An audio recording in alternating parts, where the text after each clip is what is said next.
तो भाई आज है 4 अक्टूबर और कल से फाइनली आफ्टर 4 लॉन्ग ईयर्स हमारा वर्ल्ड कप का जो कैंपेन है वो शुरू होने वाला है। राइट 2011 के बाद अब 12 सालों के बाद अब फाइनली हम लोग वर्ल्ड कप होस्ट करने वाले हैं।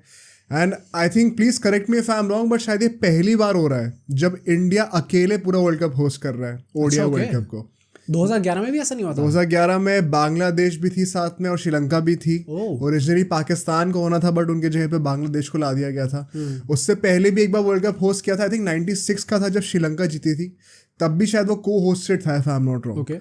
तो शायद ये पहली बार हो रहा है ऐसा कि इंडिया कंप्लीटली पूरा का पूरा वर्ल्ड कप होस्ट कर रही है। राइट और उसी के चलते हुए काफ़ी सारे वेन्यूज़ पे 10 वेन्यूज़ पे इस बार वर्ल्ड कप होस्ट करा जाने वाला है।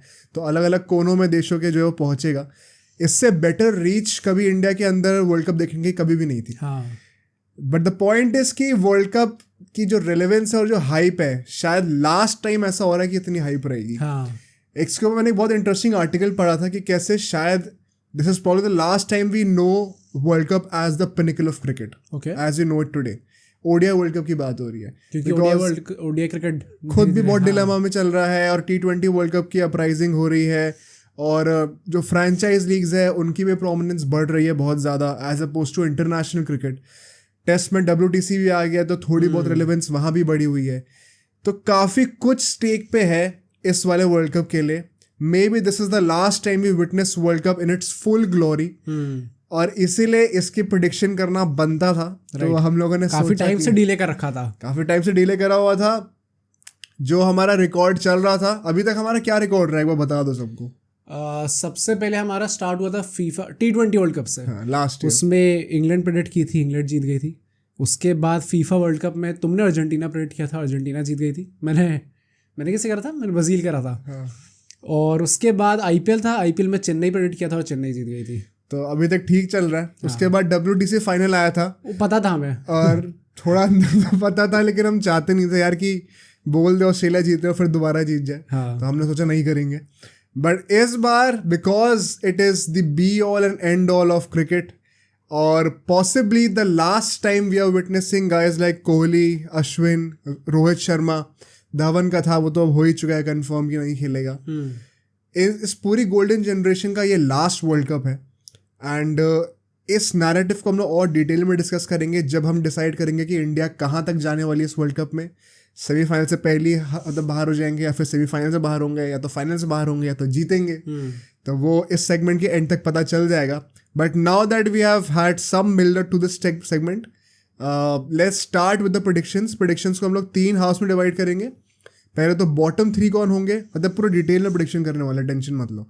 बॉटम 3 प्रेडिक्ट करेंगे, फिर जो बीच में जो क्लोजली मिस आउट कर सकते हैं सेमीफाइनल के स्पॉट को, 5th, 6th और 7th, इन तीनों को प्रेडिक्शन करेंगे। और जो टॉप 4 होंगी उनकी प्रेडिक्शन करेंगे। फिर सेमीफाइनल के इनके बीच में होने वाला है उनका भी प्रेडिक्शन होगा और फिर फाइनल किसका होगा और कौन जीतेगा वो भी प्रेडिक्ट करेंगे। यू नो वेरी इंटरेस्टिंगली मैंने इस बार देखा है, मैं यूट्यूब पे काफ़ी रिसर्च कर रहा था, आर्टिकल्स भी देख रहा था, ब्लॉग्स देख रहा था।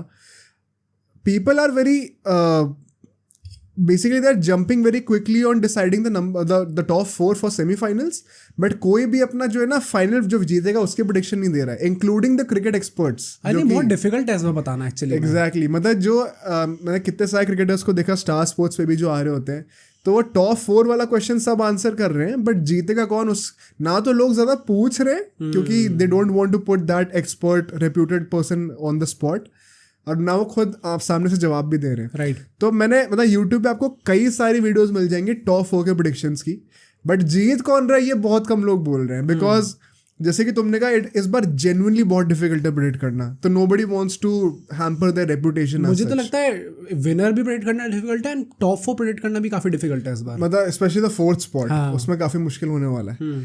बट इस वीडियो में, इस सेगमेंट में हम लोग जो हमारा दिल कह रहा है और जो हमने पिछले 1 साल में जितना एनालाइज करा क्रिकेट को, एक वो मैजिक वाला पार्ट जो इलॉजिकल होता है और जो लॉजिक वाला पार्ट है जो कि हम लोग रिजल्ट से देखते हुए आ रहे हैं पिछले 1 साल में, उसको कंबाइन करके अपनी फीलिंग शेयर करेंगे यहाँ पे प्रेडिक्शंस को लेके।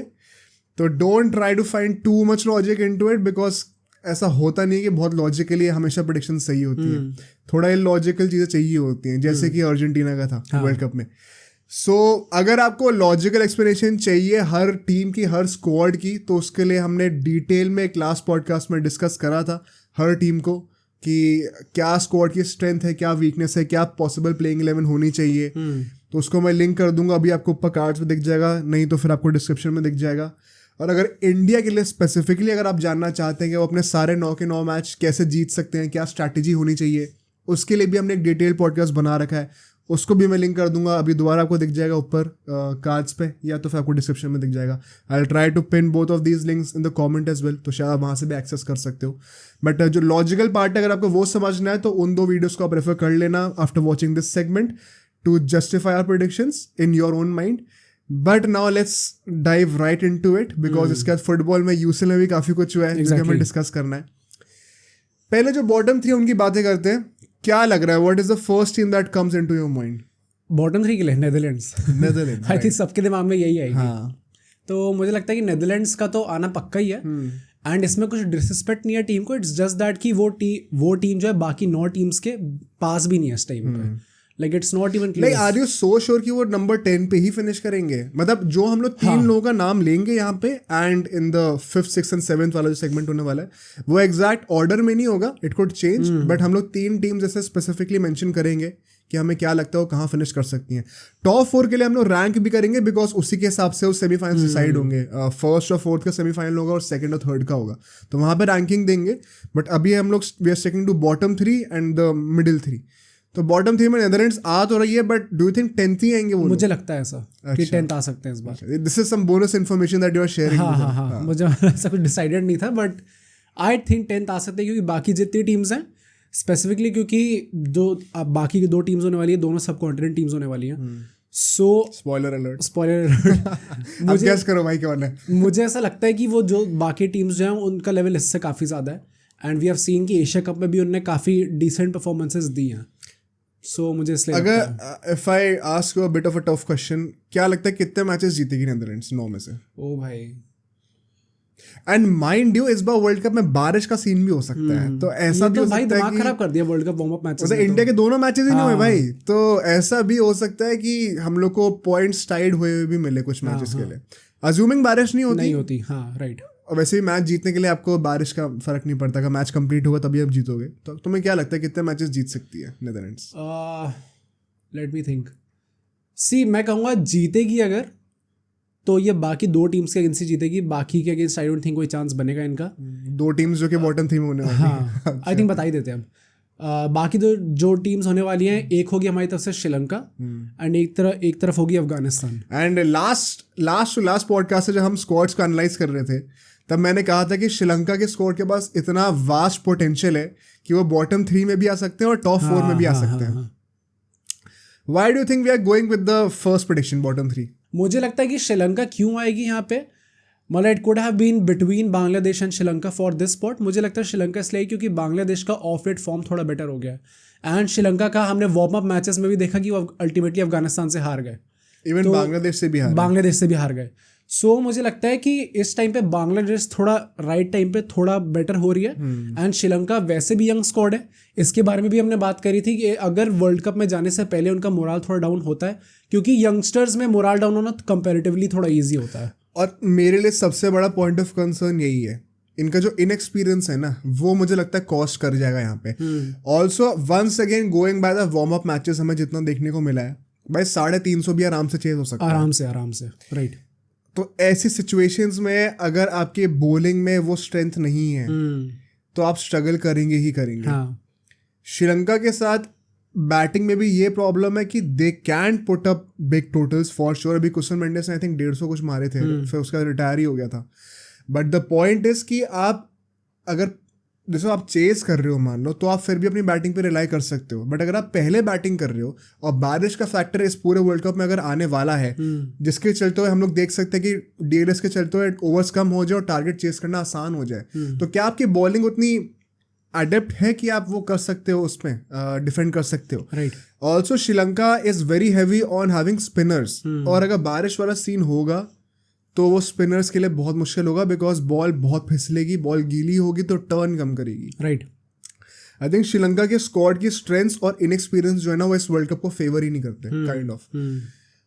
अगर थोड़े से डिफरेंसेस होते in terms of pitch and weather, तो शायद ये team then again because of their strengths जो स्पिन के लिए इतना रिलाई करते हैं, शायद ये टॉप 4 में भी एंड कर सकते थे, but they are not peaking at the right time, which is what you firstly said. World Asia cup आने से पहले they were one of the favourites to win the Asia cup also, and finals में आए ultimately, क्योंकि उससे पहले वो 13-14 matches की अनबीटन स्ट्रीक चल रही थी. राइट. और हर बार अपनी अपोजिशन को ऑल आउट भी कर रहे थे. वो भी टूट चुका है अब, और जीतने वाली स्ट्रीक भी टूट चुकी है, और थोड़ा काइंड ऑफ ह्यूमिलिएटिंग वे में हारे हैं ऑफ लेट. तो B it against India in the finals, या फिर अभी जैसे इंग्लैंड के अगेंस्ट भी वार्म अप मैच में बहुत इजीली चेस कर लिया था. हाँ. बांग्लादेश से भी कंफर्टेबली हारे हैं. सो मुझे लगता है गलत टाइम पे फॉर्म डिप कर रहा है, and Sri Lanka is not an Australia जो कि irrespective of their current form they can do well in the world cup, right, specially in the current state that they are in. तो मुझे लगता है Sri Lanka will miss out sadly. Afghanistan और Netherlands के लिए ज्यादा हम आई डोंट थिंक बहुत सरप्राइज होगा. Although I must say Afghanistan can create some upsets in this World Cup. जो उनका स्पिन का जो पूरा ट्रियो है ना, अभी किसी ने 4 विकेट भी लिए थे, आई थिंक नाबी ने लिए थे शायद. तो ये इनके पास पोटेंशियल तो है पूरा करने का. इनकी बैटिंग बहुत बड़ा कंसर्न है. अगर by chance by God's grace 1-2 upsets create कर दिया, नॉट अगेंस्ट इंडिया होपफुली, तो मतलब who knows, maybe they will finish 7th. But I think Afghanistan can be that team जो कि ऑब्वियसली इनका खुद का चांस नहीं होगा बहुत आगे जाने का, बट प्रॉब्ली अपसेट्स क्रिएट कर सकते हैं ताकि बड़ी बड़ी टीम्स के शायद चांस थोड़े रुक सके. राइट. तो पार्टी पूपर्स वाला सीन होगा. अगर मैं तुमसे ये पूछूं कौन ज्यादा अपसेट्स क्रिएट कर सकता है, नेदरलैंड्स या अफगानिस्तान, कौन होगा? अफगानिस्तान राइट. तो आई थिंक ये 3 हमारे बॉटम 3 होने चाहिए. And moving on to the middle spot, जहाँ पे 5th, 6th और 7th की बातें करेंगे हम लोग. राइट. सबसे पहले हमने बोल ही दिया है बांग्लादेश. आई थिंक बांग्लादेश आएगी 7th पे. आई वोंट बी सरप्राइज अगर ये बॉटम 3 में भी फिनिश करते हैं, बिकॉज वंस अगेन कई लोग कह रहे हैं कि स्क्वाड अच्छी है, बट दे ऑफन फॉरगेट कि ये स्क्वाड अच्छी है बांग्लादेश के स्टैंडर्ड से, या उनकी जो हिस्ट्री रही है. राइट. वर्ल्ड कप में वर्ल्ड कंटेंडर्स बनने के लिए वो स्क्वाड अच्छी नहीं है. तो आई थिंक वो लोग कई बार भूल जाते हैं in the garb of creating positivity around the team. What do you expect from Bangladesh firstly? मुझे लगता है कि बांग्लादेश से मैं यही एक्सपेक्ट करूंगा प्रॉब्ली कि वो बॉटम 3 में फिनिश ना करे. फर्स्ट ऑफ ऑल क्योंकि इस टाइम पे इन तीनों जो भी हमने स्क्वाड्स बोली ऑलरेडी, टीम्स बोली ऑलरेडी, इन तीनों से अच्छे फॉर्म में. And I would like to see कि ये लोग आगे भी अच्छा करें, क्योंकि अभी श्रीलंका से जीते थे, एशिया कप में इंडिया से भी जीत चुके हैं. तो इट्स नॉट लाइक कि इनका फॉर्म बहुत गंदा चल रहा है. Despite not reaching the Asia cup final, इनका फॉर्म ठीक ठाक है. सो आई वुड लाइक टू सी कि ये लोग इन जो मिडिल 3 स्पॉट्स हैं इनमें से कहीं पे फिनिश करें, बॉटम 3 में ना करें. मतलब although but then would you be surprise अगर बॉटम 3 में आते हैं? मुझे लगता है कि अगर कुछ चांस है इधर उधर होने का तो प्रॉब्ली श्रीलंका और इनका होगा.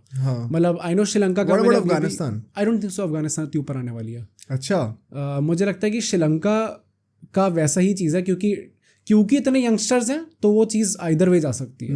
क्या पता आपकी मोरल बहुत डाउन हो जाए, और क्या पता यंगस्टर्स बहुत फ्रीली होके खेलें, क्योंकि क्वालिटी तो है इनके पास भी. क्या पता इतनी फ्रीली होके खेले कि शायद एटलीस्ट बांग्लादेश से तो ऊपर आए, बॉटम 3 में ना सके. सो अगर हो गए इनके बीच में चेंज, तो आई थिंक इन दोनों में ही हो सकता है. But do you think Bangladesh can finish higher than 7th? नहीं, आई डोंट थिंक सो. नहीं ना. हमने सोचा था कि हम एग्जैक्टली पोजीशंस नहीं देंगे, बट हम लोग वो भी दे रहे हैं अल्टीमेटली. तो extra value for you guys. But हाँ, मुझे ऐसा लगता है Bangladesh last time if I am not wrong पिछले वर्ल्ड कप में 8th पे आई थी, बॉटम 3 में थी. तो and Bangladesh is that one team जो कि पिछले एटलीस्ट 10 साल से हम लोग कह रहे हैं कि एक नई अपराइजिंग हो रही है क्रिकेट की, अपकमिंग टीम है. तो I think it is finally time कि you break through that and show some results. Bangladesh का हमने कितनी बार देखा, एशिया कप में भी 1-2 बार बीच में फाइनल्स में आई थी, बट वर्ल्ड कप में हमेशा कहीं ना कहीं चोक कर जाते हैं. चोक भी क्या, चोक तो उनको कहेंगे जिनकी फेवरेट्स वाली टीम हो. Right. They don't live up to the hype that they create for their own selves. मुझे ऐसा लगता है कई बार तो. ओके. और सब कॉन्टिनेंट में वर्ल्ड कप हो रहा है, इससे बेटर चांस नहीं मिलेगा. हाँ.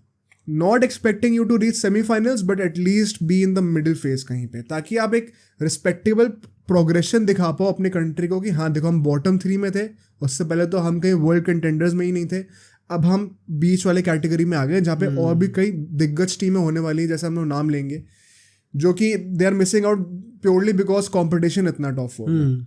अगर आप उस लीग में आ जाओ तो फिर आप अगले 10 साल में एम कर सकते हो फिर टॉप 4 में आने का. राइट. यही it happens over a few decades. 20-30 साल लग जाते हैं. इंडिया को भी लगे थे इनिशियली, बट एक होता है ना कि इट इज टू अर्ली, जैसे अफगानिस्तान के लिए it is too early to जज.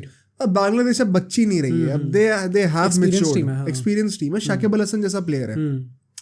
तो आई थिंक बांग्लादेश को बिफोर मतलब the Asia cup I would have said कि probably Sri Lanka has a much higher chance, जैसे कि मैंने कहा था कि टॉप 4 में आने का पोटेंशियल था उनके पास, but that is still not an excuse for Bangladesh to not be in the 5th to 7th position.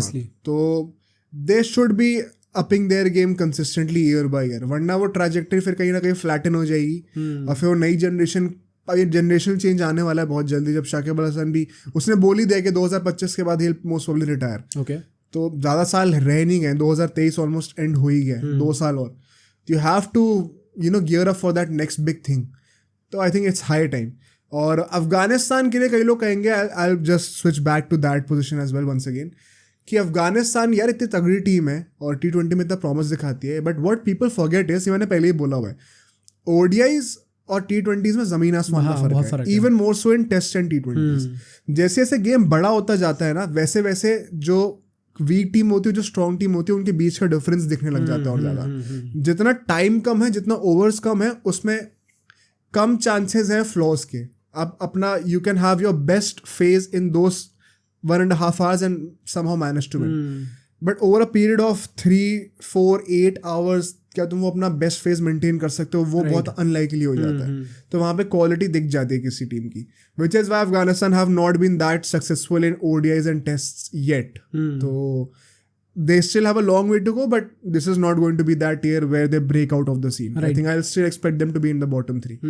Moving on, 6th कौन आने वाला है भाई? Now that we are ranking the teams, I think 6th और 5th में काफी difficult होने वाला है। ये आई थिंक इधर वे जा सकती हैं चीजें, क्योंकि 6th 5th हमारे होने वाले थोड़ा ये कंट्रोवर्शियल होने वाला है, क्योंकि अब यहाँ से कंट्रोवर्सी शुरू होगी। एग्जैक्टली, आई थिंक पाकिस्तान होगी।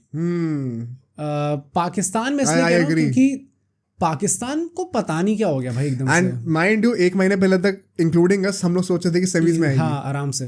ऑलमोस्ट एवरीबॉडी थॉट कि सेमीज में आएगी। आई थिंक काफी लॉट ऑफ सोच रहे थे। नहीं, they are still saying, a lot of experts are still saying कि पाकिस्तान सेमीज में आएगी। बट पहले तो I would like to know your reason, तुम क्यों कह रहे हो? मुझे लगता है कि इनका जो ड्रॉप इन फॉर्म हुआ एकदम सही आफ्टर द एशिया कप में भी वैसे I think I was expecting कि ये लोग फाइनल तक पहुंचेंगे, बट इनका जो फॉर्म ड्रॉप हुआ है, अभी हमने वार्म अप मैचेस में भी देखा, पहले न्यूजीलैंड से हारते हैं, बड़ी आराम से हराती न्यूजीलैंड इनको। आई नो बैटिंग अच्छी चल रही है, एंड स्पेसिफिकली इनके लिए पॉजिटिव ये होगा कि बाबर आजम थोड़े फॉर्म में लग रहा है। पहले 80 रन समथिंग मारे थे न्यूजीलैंड के अगेंस्ट, उसके बाद अभी 90 रन मारे थे अगेंस्ट अपना ऑस्ट्रेलिया में जो लोग स्कोर बोर्ड देख के कहेंगे कि बट काफी क्लोज आ गया था मैच, भाई वो तुम लोग ये भूल रहे हो कि उन्होंने डेविड वार्नर से और स्टीव स्मिथ से भी बॉलिंग कराई थी मैच में। तो इट्स नॉट लाइक कि बहुत ही ज्यादा सीरियसली ले रखा आज ही तो हो रहा था वो। हाँ एग्जैक्टली। तो मुझे लगता है कि बैटिंग ठीक चल रही है, बट आपकी बॉलिंग अगर इतने आराम से चेस करने दे रही है उसको, क्योंकि आई थिंक अगर 350 समथिंग का टारगेट वो लोग बना पा रहे हैं तो इट्स नॉट चाइल्ड्स प्ले। अच्छा टारगेट बनाया उन्होंने फॉर श्योर। 350 का टारगेट, 350 का टारगेट काफी अच्छा है। 3.5 उसको अगर इनके बॉलर्स डिफेंड नहीं कर पा रहे तो that's a big problem for them. And do you think Naseem Shah के जाने से बहुत फर्क पड़ गया? बहुत फर्क पड़ा है, बहुत फर्क पड़ा है। अगर वो होता तो क्या तुम कहते हैं टॉप 4 में आ सकते हैं? मतलब आई थिंक एक प्लेयर इतना नहीं, मैं वही कह रहा हूँ कि आई डोंट थिंक सो। मैं कहता हूँ टॉप 4 में आ सकते हैं, क्योंकि डिपेंड्स इनके रिजल्ट्स कैसे आते हैं। अगर तब भी ये लोग ऐसे ही मैच हार रहे होते तो मैं तब भी नहीं कहता कि ये लोग पहुंचते, बट गिवन कि इनका ऑफ लेट फॉर्म इतना ज़्यादा खराब रहा है, and again Pakistan is not Australia, हर किसी को कोटा नहीं मिलेगा उस चीज़ का। आई डोंट थिंक सो कि ये लोग अपना उसमें आने वाले टॉप 4 में। एक तो पहले मैं बता दूं, ये 6th पोजीशन की हम लोग बात कर रहे हैं, और यहाँ से लेके फर्स्ट तक 6 के 6 जेन्युइन कंटेंडर्स है सेमीफाइनल्स के लिए। तो don't be surprise if we are proven wrong और इनमें से कोई आ जाता है। अभी तक जो हमारा ट्रैक रिकॉर्ड है करेक्ट प्रेडिक्शंस का, वो विनर्स का है वैसे भी। तो I am open to being proven wrong for the semifinalists. In fact I would be so happy अगर इंडिया पाकिस्तान का सेमीफाइनल हो जाता है, राइट, बहुत मजा आएगा। But the reason is firstly what you said कि फॉर्म थोड़ा गलत टाइम पे डिप कर रहा है। एक तो ना जो नंबर 1 ODI टीम की जो हाइप थी और जो भी था, आई थिंक उसका एक डबल फेज नेचर था। हमने पहले भी डिस्कस करा है कि कैसे एक तो ना जिस टाइम पे ये लोग नंबर 1 बने थे, काफ़ी मैचेस जो है ये लोग खेल रहे थे against weaker teams like Zimbabwe. Exactly. But that is not the main problem. Main problem क्या है कि उस टाइम पे बाकी सारी जो टीम्स थी ना, उनका ऑफ चल रहा था, वो सब IPL खेल रहे थे। तो जब आप ही मैचेस खेल रहे हो तो आप ही के पॉइंट्स बढ़ रहे हैं और बाकी लोग कॉन्स्टेंट है वहाँ पे, तो नेचुरली आप नंबर 1 हो जाओगे। जैसे ही kind of they got some exposure towards bigger teams, and उसमें मैं श्रीलंका को भी इंक्लूड करूंगा because the level of the teams that they were playing before was that low कि श्रीलंका को भी जो भी हम लोग कह रहे हैं कि बॉटम 3 में होगी, that would also be you know a big team for Pakistan when they finally got that exposure. तब they kind of started getting exposed. ठीक है, और मुझे लगता है ये जो रिसेंट स्लम्प इन फॉर्म है ना, that is not a very good side for them. Although इसमें मैं एक बात कहूंगा, ये जो रिसेंट स्लम्प इन फॉर्म है ना, ये इनकी जो प्रोफेसी होती है ना हर बार की, और जो टैगलाइन होती है, ये फुलफिल कर देगा, विच इज अनप्रेडिक्टेबिलिटी. अगर ये बहुत अच्छे फॉर्म में जा रहे होते हैं ना, मैंने कहीं एक कमेंट पढ़ा था किसी नॉर्मल ऐसे इंसान का पर्सनल ओपिनियन था, and I agreed with that so much, कि Pakistan is at the best जब इन लोग का ये अंडरडॉग्स या डार्क हॉर्स की तरह जाते हैं. अगर ये नंबर 1 ओडीआई टीम की तरह जाते हैं ना, तो फिर वो सीन होता है कि ये फेवरेट्स हैं और फेमिलियर कंडीशंस में हो रहा है. प्रेशर काफी ऑल्दो 7 साल से इंडिया में नहीं आई है. देयर आर ओनली 2 टीम्स जो कि पिछले 7 साल में नहीं आए इंडिया में खेलने के लिए, which is Netherlands and Pakistan. बाकी हर कोई आया हुआ है. तो ऐसा भी नहीं कि एकदम फेमिलियर है, बट सब कॉन्टिनेंट है, तो यू गेट द जिस्ट. अगर ये नंबर 1 ओडीआई टीम की तरह आ रहे होते इस वर्ल्ड कप में और फेवरेट्स का टैग लेते, तब तो आई वाज 100% श्योर कि ये लोग टैंक करने वाले हैं. Okay, but now that they have had that slump in form and they are kind of down, तो now they get a little unpredictable भाई. Okay, which is why I am still open to the fact कि they can reach the semifinals, but I don't think they have what it takes to win the world cup. तो बहुत tough call है कि पाकिस्तान को हम 6th पे रख रहे हैं, चाहते तो 5th पे भी रख सकते थे. राइट, बट जो 5th पे टीम है वो भी इतनी तगड़ी चल रही है इस वक्त कि क्या ही बोले हम लोग. राइट, सो पाकिस्तान के लिए यार व्हाट डू यू थिंक, कितने मैचेस जीत सकते हैं ये लोग 9 में से? मैं यही कहूंगा, क्योंकि जो हमने टॉप 6 जो टीम्स होने वाली है, इनमें से कोई भी अल्टीमेटली टॉप 4 में आ सकता है. सो करने को तो अगेन ये जितनी भी टीम्स का हम लोग लेंगे, हो सकता है कि जो हम लोग बोल रहे हैं उससे एकदम उल्टी चीज़ हो. क्या पता पाकिस्तान बहुत अच्छा परफॉर्म कर ले. तो अगेन मैं एकदम प्रॉपर नंबर तो I don't think so I can predict कि एकदम एग्जैक्ट नंबर कितना जीत सकते हैं. फिर भी अगर रेंज देनी हो तो आई वुड से प्रोबली अराउंड 6 मैचेस. सही 6 नहीं, 9 मैचेस क्वालिफाई कर जाएंगे. राइट, आई वुड से प्रोबली 4-5 मैचेस, मतलब वही जस्ट मिस आउट करने वाले स्टेज पे होंगे. हाँ भाई, आई थिंक ऐसे ही कुछ होना चाहिए, बट दैट मीन्स कि पाकिस्तान ऑलमोस्ट अपने आधे गेम्स हार रही होगी. एंड कैसा भी कह लो, दे स्टिल हैव क्वालिटी, तो it is kind of hard to imagine कि ये लोग 4-5 मैचेस हारने वाले हैं, which once again goes on to show कि कितना टफ होने वाला है competition going forward now. But ठीक है, पाकिस्तान पे हम लोग ज़्यादा और फिक्सेट नहीं करेंगे. I think it's a tough call to make, but Pakistan according to us शायद 6th आ सकती है. 5th पे कौन होने वाला है भाई? South Africa. साउथ अफ्रीका भाई, this was a very tough call for us because south Africa इस मोमेंट पे जेन्युइन कंटेंडर्स है सेमीज में आने के. मतलब आई डोंट थिंक कि बहुत ऐसी कोई कॉन्क्रीट चीज़ है जिनकी वजह से हम लोग कह सकते हैं टॉप 4 नहीं आ सकते. यूँ तो मैंने पॉडकास्ट से स्टार्टिंग में कह दिया ना कि जो लॉजिक था वो अब तक, जो पिछले 2-3 पॉडकास्ट थे जिसमें हमने वर्ल्ड कप को ब्रेक डाउन करा है, वो तब तक था. अब थोड़ा सा ना वो मिक्स हो जाता है मैजिक और उसका लॉजिक का. So but why south Africa missing out? मुझे ऐसा लगता है कि साउथ अफ्रीका के लिए first of all it's the world cup. तो वर्ल्ड कप में साउथ अफ्रीका के साथ एक चीज़ होती है कुछ कि वो परफॉर्म अच्छा नहीं कर पाता है, क्योंकि रीसेंट फॉर्म साउथ अफ्रीका का has been crazy good. And batting, पता है South Africa is that one team जिसके ऊपर सब सो रहे थे. और अभी जो अगली टीम हम लोग बात करेंगे उसमें भी एक टीम ऐसी है जो सब लोग अवॉइड कर रहे हैं. बट साउथ अफ्रीका बहुत रिसेंटली, बिकॉज अभी वर्ल्ड कप आना शुरू हुआ है तो सब लोग थोड़ा सा इंटरनेशनल क्रिकेट भी फॉलो करना शुरू कर रहे हैं. आई थिंक मेन तो तभी आई लाइमलाइट में जो उन्होंने ऑस्ट्रेलिया को पीटा है, वही ना, वो वर्ल्ड कप जस्ट पहले हुआ है. तो तब पीपल स्टार्टेड रियलाइजिंग कि अच्छा अब मजाक नहीं हो रहा है. मतलब आई थिंक साउथ अफ्रीका का सबसे बड़ा रीजन कि क्यों ये लोग अंडर द रेडार जा रहे थे वो ये था कि जितने भी मेन प्लेयर्स हैं ना इनकी, जो कि इंडियंस बहुत प्यार करते हैं इनसे, स्पेसिफिकली इंडियंस, और इंडिया में वर्ल्ड कप भी हो रहा है, सारी हाइप यहीं से आएगी. AB डिविलियर्स, हाशिम आमला, अपना ये Faf du Plessis, Dale Steyn, Morne Morkel, Elby मॉर्कल, सब जा चुके हैं भाई. तो आई थिंक ये गोल्डन जनरेशन थी इनकी जिसको वर्ल्ड कप जीतना चाहिए था. जैसे काइंड ऑफ व्हाट वी से फॉर बेल्जियम इन फुटबॉल, जो कि अनफॉर्चुनेटली वर्ल्ड कप नहीं जीत पाई. सो क्लोज इट सो फार वाला सीन था. राइट. और ये जो नई जनरेशन आई है ना, इसके ऊपर वो प्रेशर नहीं है परफॉर्मेंस का, because nobody is expecting anything from them. Which is why I think they are at the lethal best right now. People are sleeping on them. But the fact कि इनकी batting lineup is literally one of the best, especially for conditions that we are going to see, high scoring. जो इनका middle order है ना, I think वो India से better है possibly the best middle order it is right now in world cricket, purely on the basis of performance.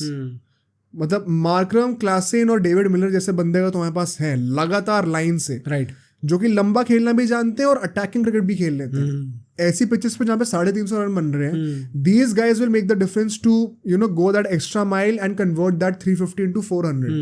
ऐसा हो सकता है। प्लस इनकी फास्ट बॉलिंग में जो वो नोरकिया का जो वो लग गया ना, आई थिंक अगर नोरकिया होता ना तो I would have been very tempted to put them in the top 4। Same but ये कुछ unfortunate injuries, is this that choker जो वो कर्स है, चोकर कर्स हो सकता है, क्योंकि अगर परफॉर्मेंस अच्छी चल रही तो तुम किसी को इंजर कर दो। हाँ मेन पॉइंट मेरा ये है कि वर्ल्ड कप है और यहाँ पे साउथ अफ्रीका कर्स लगती है team.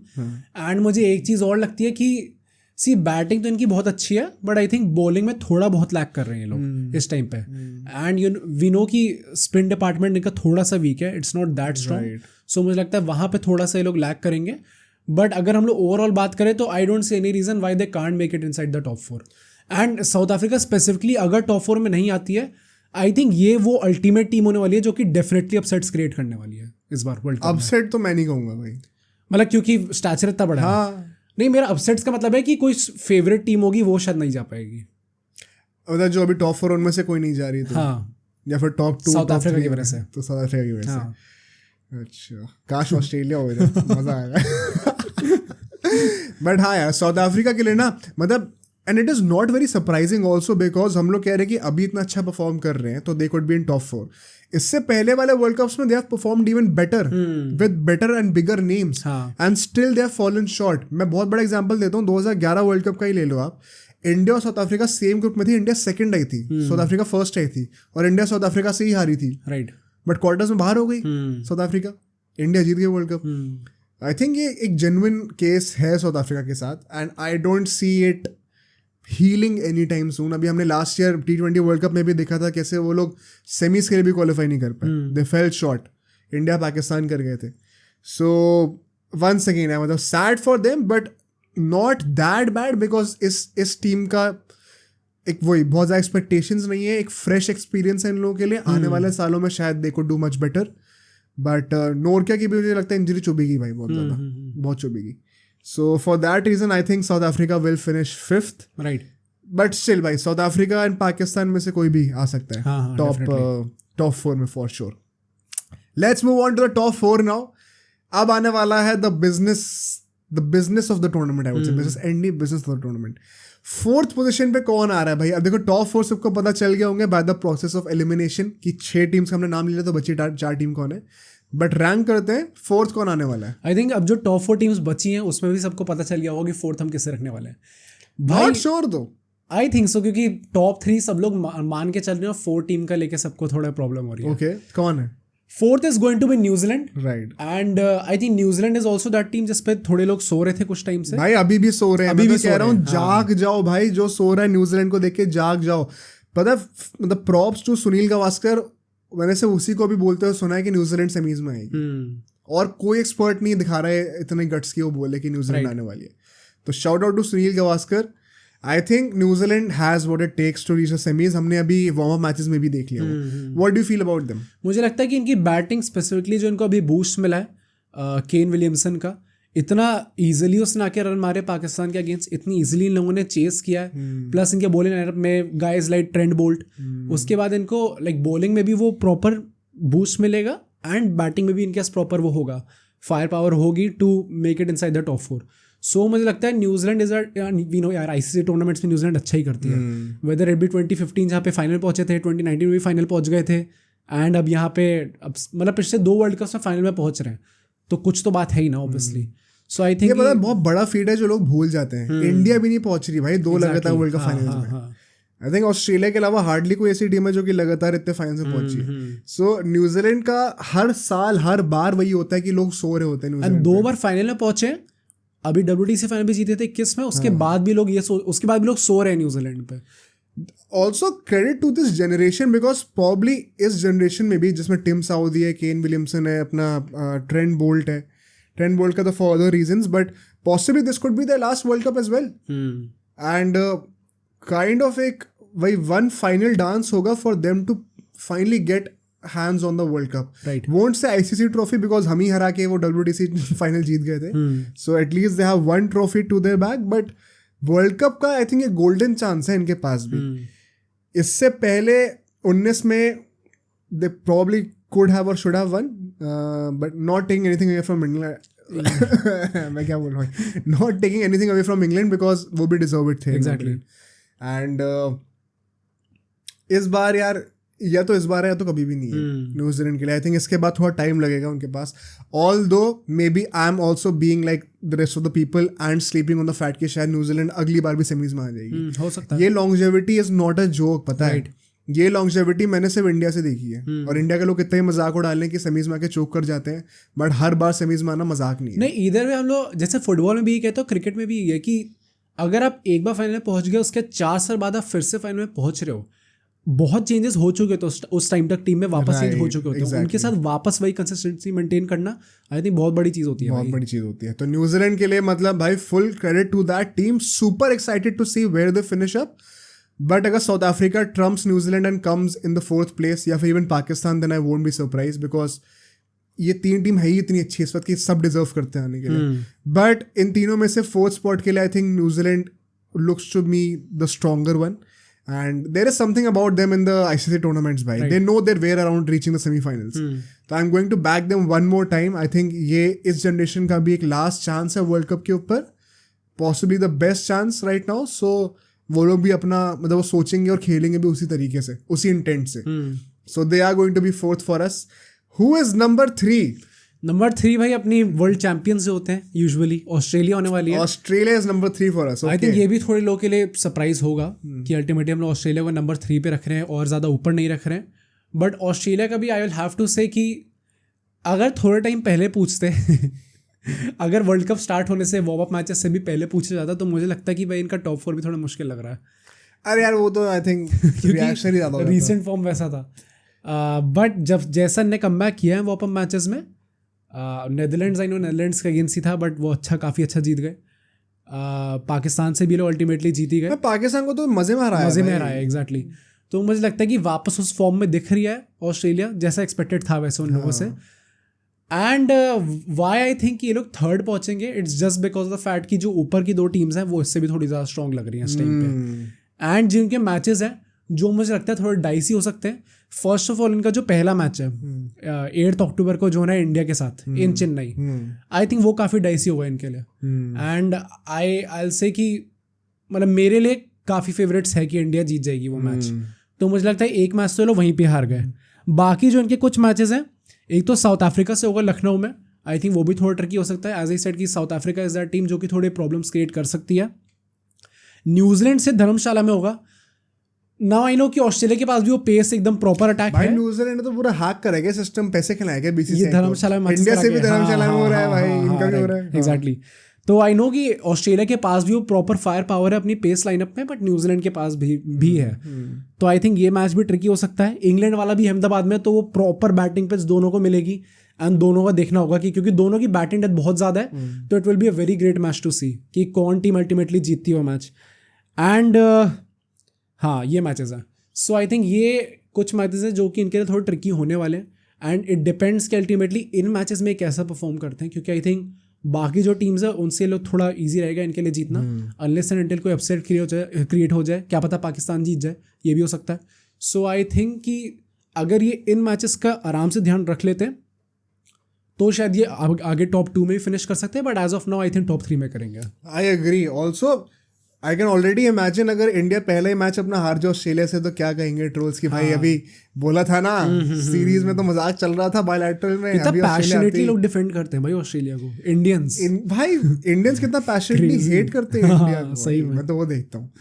But I can imagine the trolls already. But I will say कि they have a very tough start to the World Cup against India in Chennai. Although Chennai के pitch of late थोड़ी runs को favour भी करने लग गई है, IPL में भी देखा था हमने. बट वो हिस्टोरिकली थोड़ा स्पिन फ्रेंडली रही है, तो you never know. As for Australia what else भाई, आई थिंक इनके सबसे बड़ी प्रॉब्लम इनके स्पिन में होने वाली है. Okay, they just have Adam Zampa. क्या ग्लेन मैक्सवेल युवराज सिंह बन सकता है? मुझे हमने मीम देखा था, right, blood things he is Yuvraj Singh from 2011 world cup and he is actually good. नीचे लिखा हुआ पता नहीं वो होगा कि नहीं होगा यार, but I think Glenn Maxwell का बहुत बड़ा रोल होने वाला है इस बार वर्ल्ड कप में, and surprisingly not exactly with the bat but with the ball, so with the ball so anyway I think अगर ऑस्ट्रेलिया को सक्सेसफुल होना है तो यहाँ पे इनका मिडिल ऑर्डर में स्पेशली ग्लेन मैक्सवेल अगर ये सक्सेसफुल होते हैं, a lot will help him in reaching the final stride. Right. But as you said, ये जो हम आखिरी की 2 टीम्स की बात करने वाले हैं, they seem to be much better right now. Much better क्या? A little better. Right. So for that reason, I think Australia will possibly restrict themselves to number 3. But अगर हम number 2 की बात करें, यहाँ पे इंग्लैंड भी हो सकती है, इंडिया भी हो सकती है. इंडिया घर पे है, इंग्लैंड वर्ल्ड कप डिफेंड करके आ रही है, तगड़े फॉर्म में चल रही है. कौन है हमारा नंबर 2? आई थिंक इंडिया होगी. सरप्राइज पता नहीं कितने लोगों के लिए सरप्राइज आई है वैसे. आई थिंक इंग्लैंड का फॉर्म बहुत ही ज़्यादा अच्छा है. इंडिया का फॉर्म भी लाइक समवॉट से एकदम परफेक्ट ही है going into this world. Like let's talk about these 2 teams together now, because 1 और 2 हमने रिवील कर ही दिया बाय डिफॉल्ट. अगर जो सेकंड आ रहा है तो फर्स्ट पता ही चल जाएगा. राइट. तो हाँ, why is one finishing above the other? मुझे ऐसा लगता है कि इंग्लैंड के पास इस टाइम पे स्पेशली जैसे टाइप की हम लोग बैटिंग पिचेस देख रहे हैं, जिस लेवल तक इनकी स्कोर जा रहे हैं 350 तो हर कोई मार ले रहा है भाई.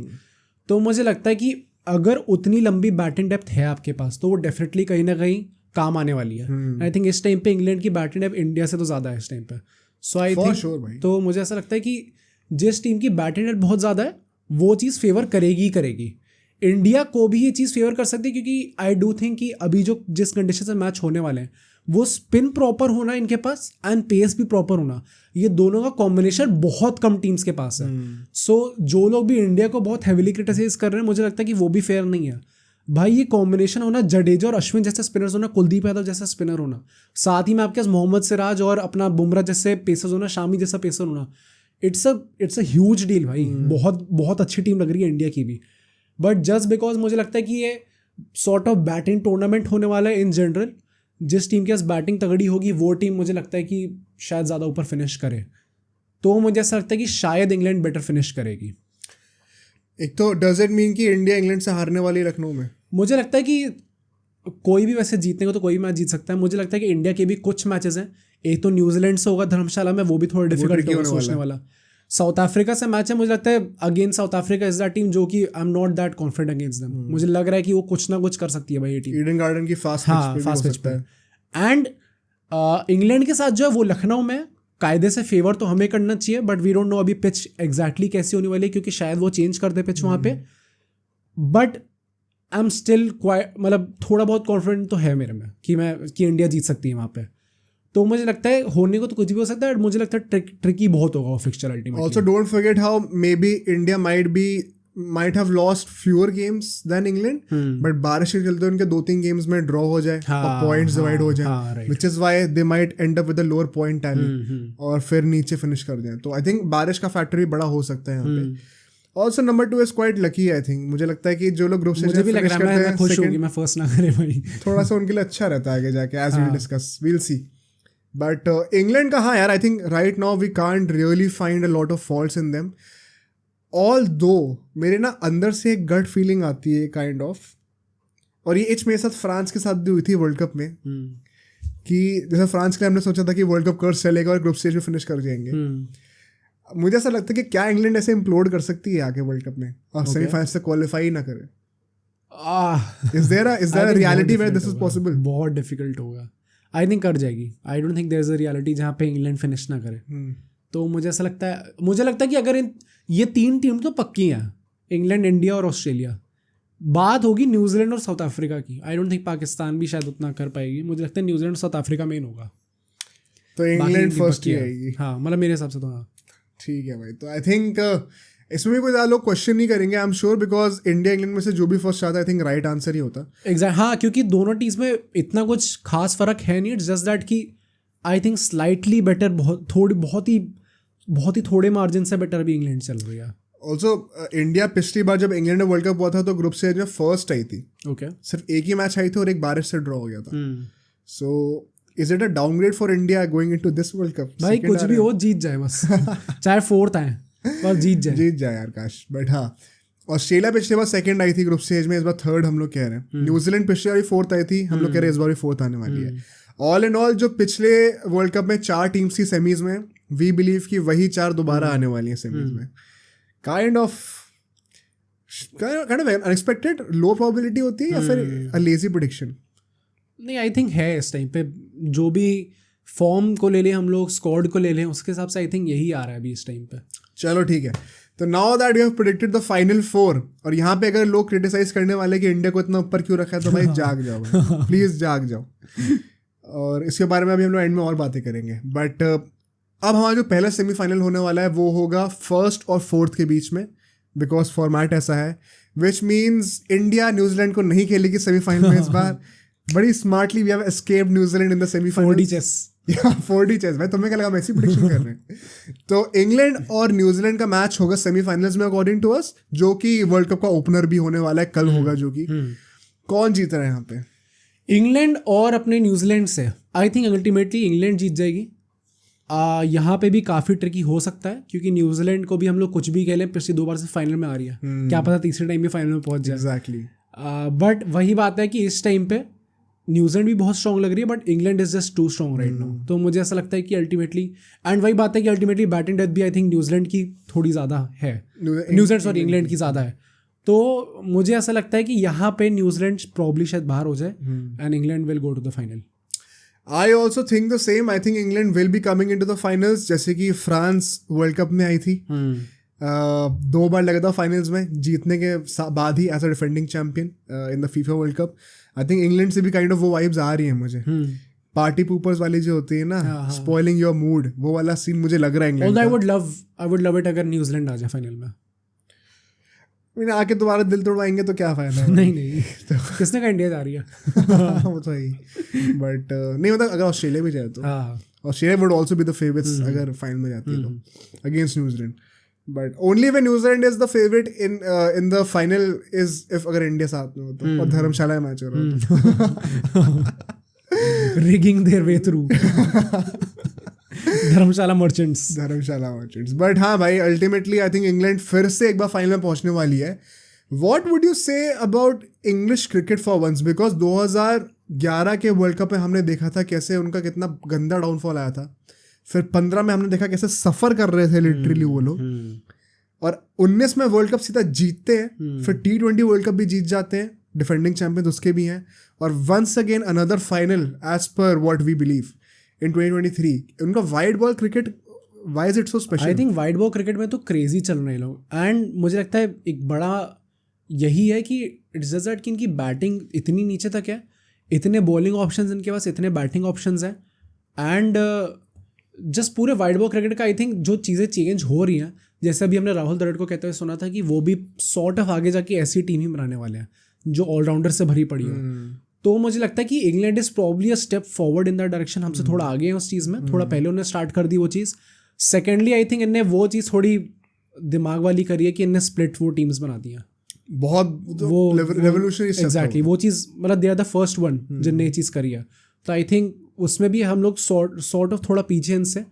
एंड कुछ भी कह लो, ये भी कह सकते हैं कि भाई अगर अलग टीम होंगी तो क्या पता कोहली उसमें ना खेले, इसमें ना खेले. भाई अगर आपके से एक सेट बैट्समैन होगा ना, सेट माइंडसेट के साथ वही फॉर्मेट खेलता रहेगा, तो it's always better ultimately. Kohli तो कितने साल ही और खेलेगा. वैसे भी हाँ, कितने साल ही और खेलने वाला है. तो आज से 50 साल बाद का सोचना हमें. एग्जैक्टली. तो मुझे लगता है ये चीज़ तो काफ़ी मेजर इनकी. अब पता है, one more thing I believe, why I believe England will go this far in this world cup is, if you notice England ना, मुझे लगता है 50 ओवर खेलने जाता ही नहीं है. हाँ राइट. मैंने कितनी बार देखा कि वो 50 ओवर के पहले ऑल आउट ही हो जा रहे हैं, लेकिन रन कितने बना दिए, 350-400 रन बना दिए. उनका बैटिंग का ऑब्जेक्टिव ये है ही नहीं कि उन्हें पूरे 50 ओवर खेलने हैं, which is something so revolutionary for me. Because बचपन से जब हम लोग अकेडमीज जाते हैं खेलने के लिए, हमें सिखाया जाता है पूरे ओवर खेलने. ये मैं पहली बार किसी टीम को देख रहा हूँ कि वो पूरे ओवर खेलने ही नहीं जा रहे भाई. And this is purely because of the amount of depth they have. 100% because of that. अगर तुम्हारे पास सिर्फ 6 या 7 बैट्समैन है, तुम ये अफोर्ड नहीं कर सकते. राइट. तुम पूरा खेल नहीं जाओगे. आई थिंक ये जो मेंटालिटी है ना, और ये जो अप्रोच है गेम को लेके कि हमें पूरे 50 ओवर खेलनी ही नहीं है भाई, हम जितना खेलेंगे उसी में 350-400 रन बना देंगे. इतना अल्ट्रा अग्रेसिव अप्रोच मैंने पहली बार वाइट बॉल क्रिकेट में ODIs में आते हुए देखा है. And nobody would have expected this to come from England, जो कि हमेशा से टेस्ट क्रिकेट को फेवर करते हुए आ रहे थे. भाई इस approach, this is so unprecedented and so unlike cricket, ODI cricket, की I am genuinely shocked and in awe of this approach जो भी इंग्लैंड अभी मटेरियलाइज कर रही है. ऑल्सो जो सेमीफाइनल्स होंगे वो मुंबई और कोलकाता में होने वाले हैं, दोनों में बैटिंग के लिए अच्छी पिच होने वाली है, तो it will favour England once again. Right. Specially अगर मुंबई में होता है तो लाइक ईडन गार्डन से फिर भी ट्रेंट बोल्ट जैसे लोग कुछ एक्सट्रैक्ट कर सकते हैं, बट मुंबई में तो फुल ऑन बैटिंग होने वाली है. So for that reason I think England जाएगी फाइनल्स तक. What about the second semifinal? It is us against Australia, जो अभी सीरीज हुई है हमारे साथ. क्या लग रहा है भाई? मुझे लगता है यहाँ पे इंडिया जीतेगी. फाइनली भाई, फाइनली हम लोग किसी प्रेडिक्शन में कह रहे हैं कि इंडिया सेमीफाइनल से बाहर नहीं होने वाली है. पहली बात तो ये बोले कैसा लग रहा है? बहुत खुशी हो रही है यार. मुझे ऐसा लगता है कि अगर यही चीज किसी ने एशिया कप से पहले बोल दी होती, भाई उसको जूते पड़ने थे उस टाइम पे. बट द फैक्ट कि हम लोग वहां से हमने क्या टर्न अराउंड करा है टीम में, कितनी स्टेबल टीम लग रही है इस टाइम पे, एंड सॉर्ट ऑफ इंडिया के लिए वो चीज़ आ रही है मन में, दिमाग में भी, कि just things are falling into their place. क्योंकि जो भी हम लोग प्लेयर ला रहे हैं वो फॉर्म में लग रहा है. अश्विन आया वो आती फॉर्म में था, श्रेयस अय्यर इंजरी के बाद आया आती फॉर्म में था, केएल राहुल आया केएल राहुल फॉर्म में था, बुमराह आया बुमराह फॉर्म में, शामी पहले से ही फॉर्म में था, कोहली पहले से ही फॉर्म में था, Rohit Sharma is looking good, Gill starting से ही फॉर्म में है, जडेजा सिर्फ जडेजा ऐसा प्लेयर है जो कि सॉर्ट ऑफ अभी डाइसी है, बट वो भी हमें पता है कि अल्टीमेटली जब मैटर करेगा तो वो आ जाएगा. बाकी सारे प्लेयर्स, ईशान किशन भी अच्छा खेल रहा है, अभी इंडिया आते तो सूर्य कुमार यादव भी अच्छा खेलने लग गया, शामी भी अच्छा खेलने लग गया, बेंच भी अच्छा खेल रहा है, मेन टीम भी अच्छी खेल रही है. तो आई थिंक कि वही बात है कि just things are going right for us. And मुझे ऐसा लगता है कि जितना लोग ऑस्ट्रेलिया को अच्छा कह रहे हैं, इंग्लैंड को अच्छा कह रहे हैं, भाई उतनी अच्छी टीम इंडिया भी है इस टाइम पे, कुछ कम नहीं है इस टाइम पे. तो मुझे लग रहा है कि it's our time भाई. We are so back. So like is it going to be an easy win for us, जैसे कि हमने kind of पाकिस्तान के अगेंस्ट 2011 में करा था? नहीं, I don't think so. Easy तो नहीं होगा. जो भी सेमीफाइनल मैच होगा, आई थिंक, मुझे लगता है इंग्लैंड न्यूजीलैंड भी इजी नहीं होगा. सारे मैचेस डिफिकल्ट तो होंगे, बट मुझे लगता है हम जीत जाएंगे. कोई लॉजिक इसके पीछे? मुझे ऐसा लगता है कि एक तो सेमीफाइनल वो है ना जहाँ पे आई डोंट थिंक बहुत लॉजिक करा जा सकता है. It is just about who is better on that given. हाँ, क्योंकि कायदे से तो भाई न्यूजीलैंड और इंडिया का जो हुआ था, सबने तो इंग्लैंड इंडिया फाइनल प्रेडिक्ट किया था. इंडिया तो पहुंची नहीं वहाँ पे, न्यूजीलैंड पहुंच गई, और वो भी जस्ट इंग्लैंड जीती है. न्यूजीलैंड वरना जीत सकती थी, इतना अच्छा खेल गई न्यूजीलैंड. तो मुझे लगता है कि जब ये वन ऑफ मैच होता है, आई डोंट थिंक बहुत ज़्यादा लॉजिक काम करने वाला है. क्या पता आपकी वीक टीम हो तब भी जीत जाओ अल्टीमेटली. तो मुझे ऐसा लगता है कि I just have that feeling India जा रही है finally. And this is how we feel भाई, वी वोंट जस्टिफाई इट. वो टाइम जस्टिफाई करेगा नहीं, but this means that we are setting up an England versus India final. ये तो मतलब पूरे ब्रिटिशर्स के टाइम वाला जो 2019 में होना चाहिए था. और ये तो मतलब 1947 से पहले का भी नैरेटिव हम लोग सेट कर रहे हैं, हमें रिवेंज लेना. Lagaan 2.0. But before going on to predict who is winning the world cup, मैं आपको एक बात बता दूं. अभी हम लोग जब इसका रिसर्च कर रहे थे हम लोग, तो we sat down together and try to figure out कि कौन कहाँ तक पहुँचने वाला है.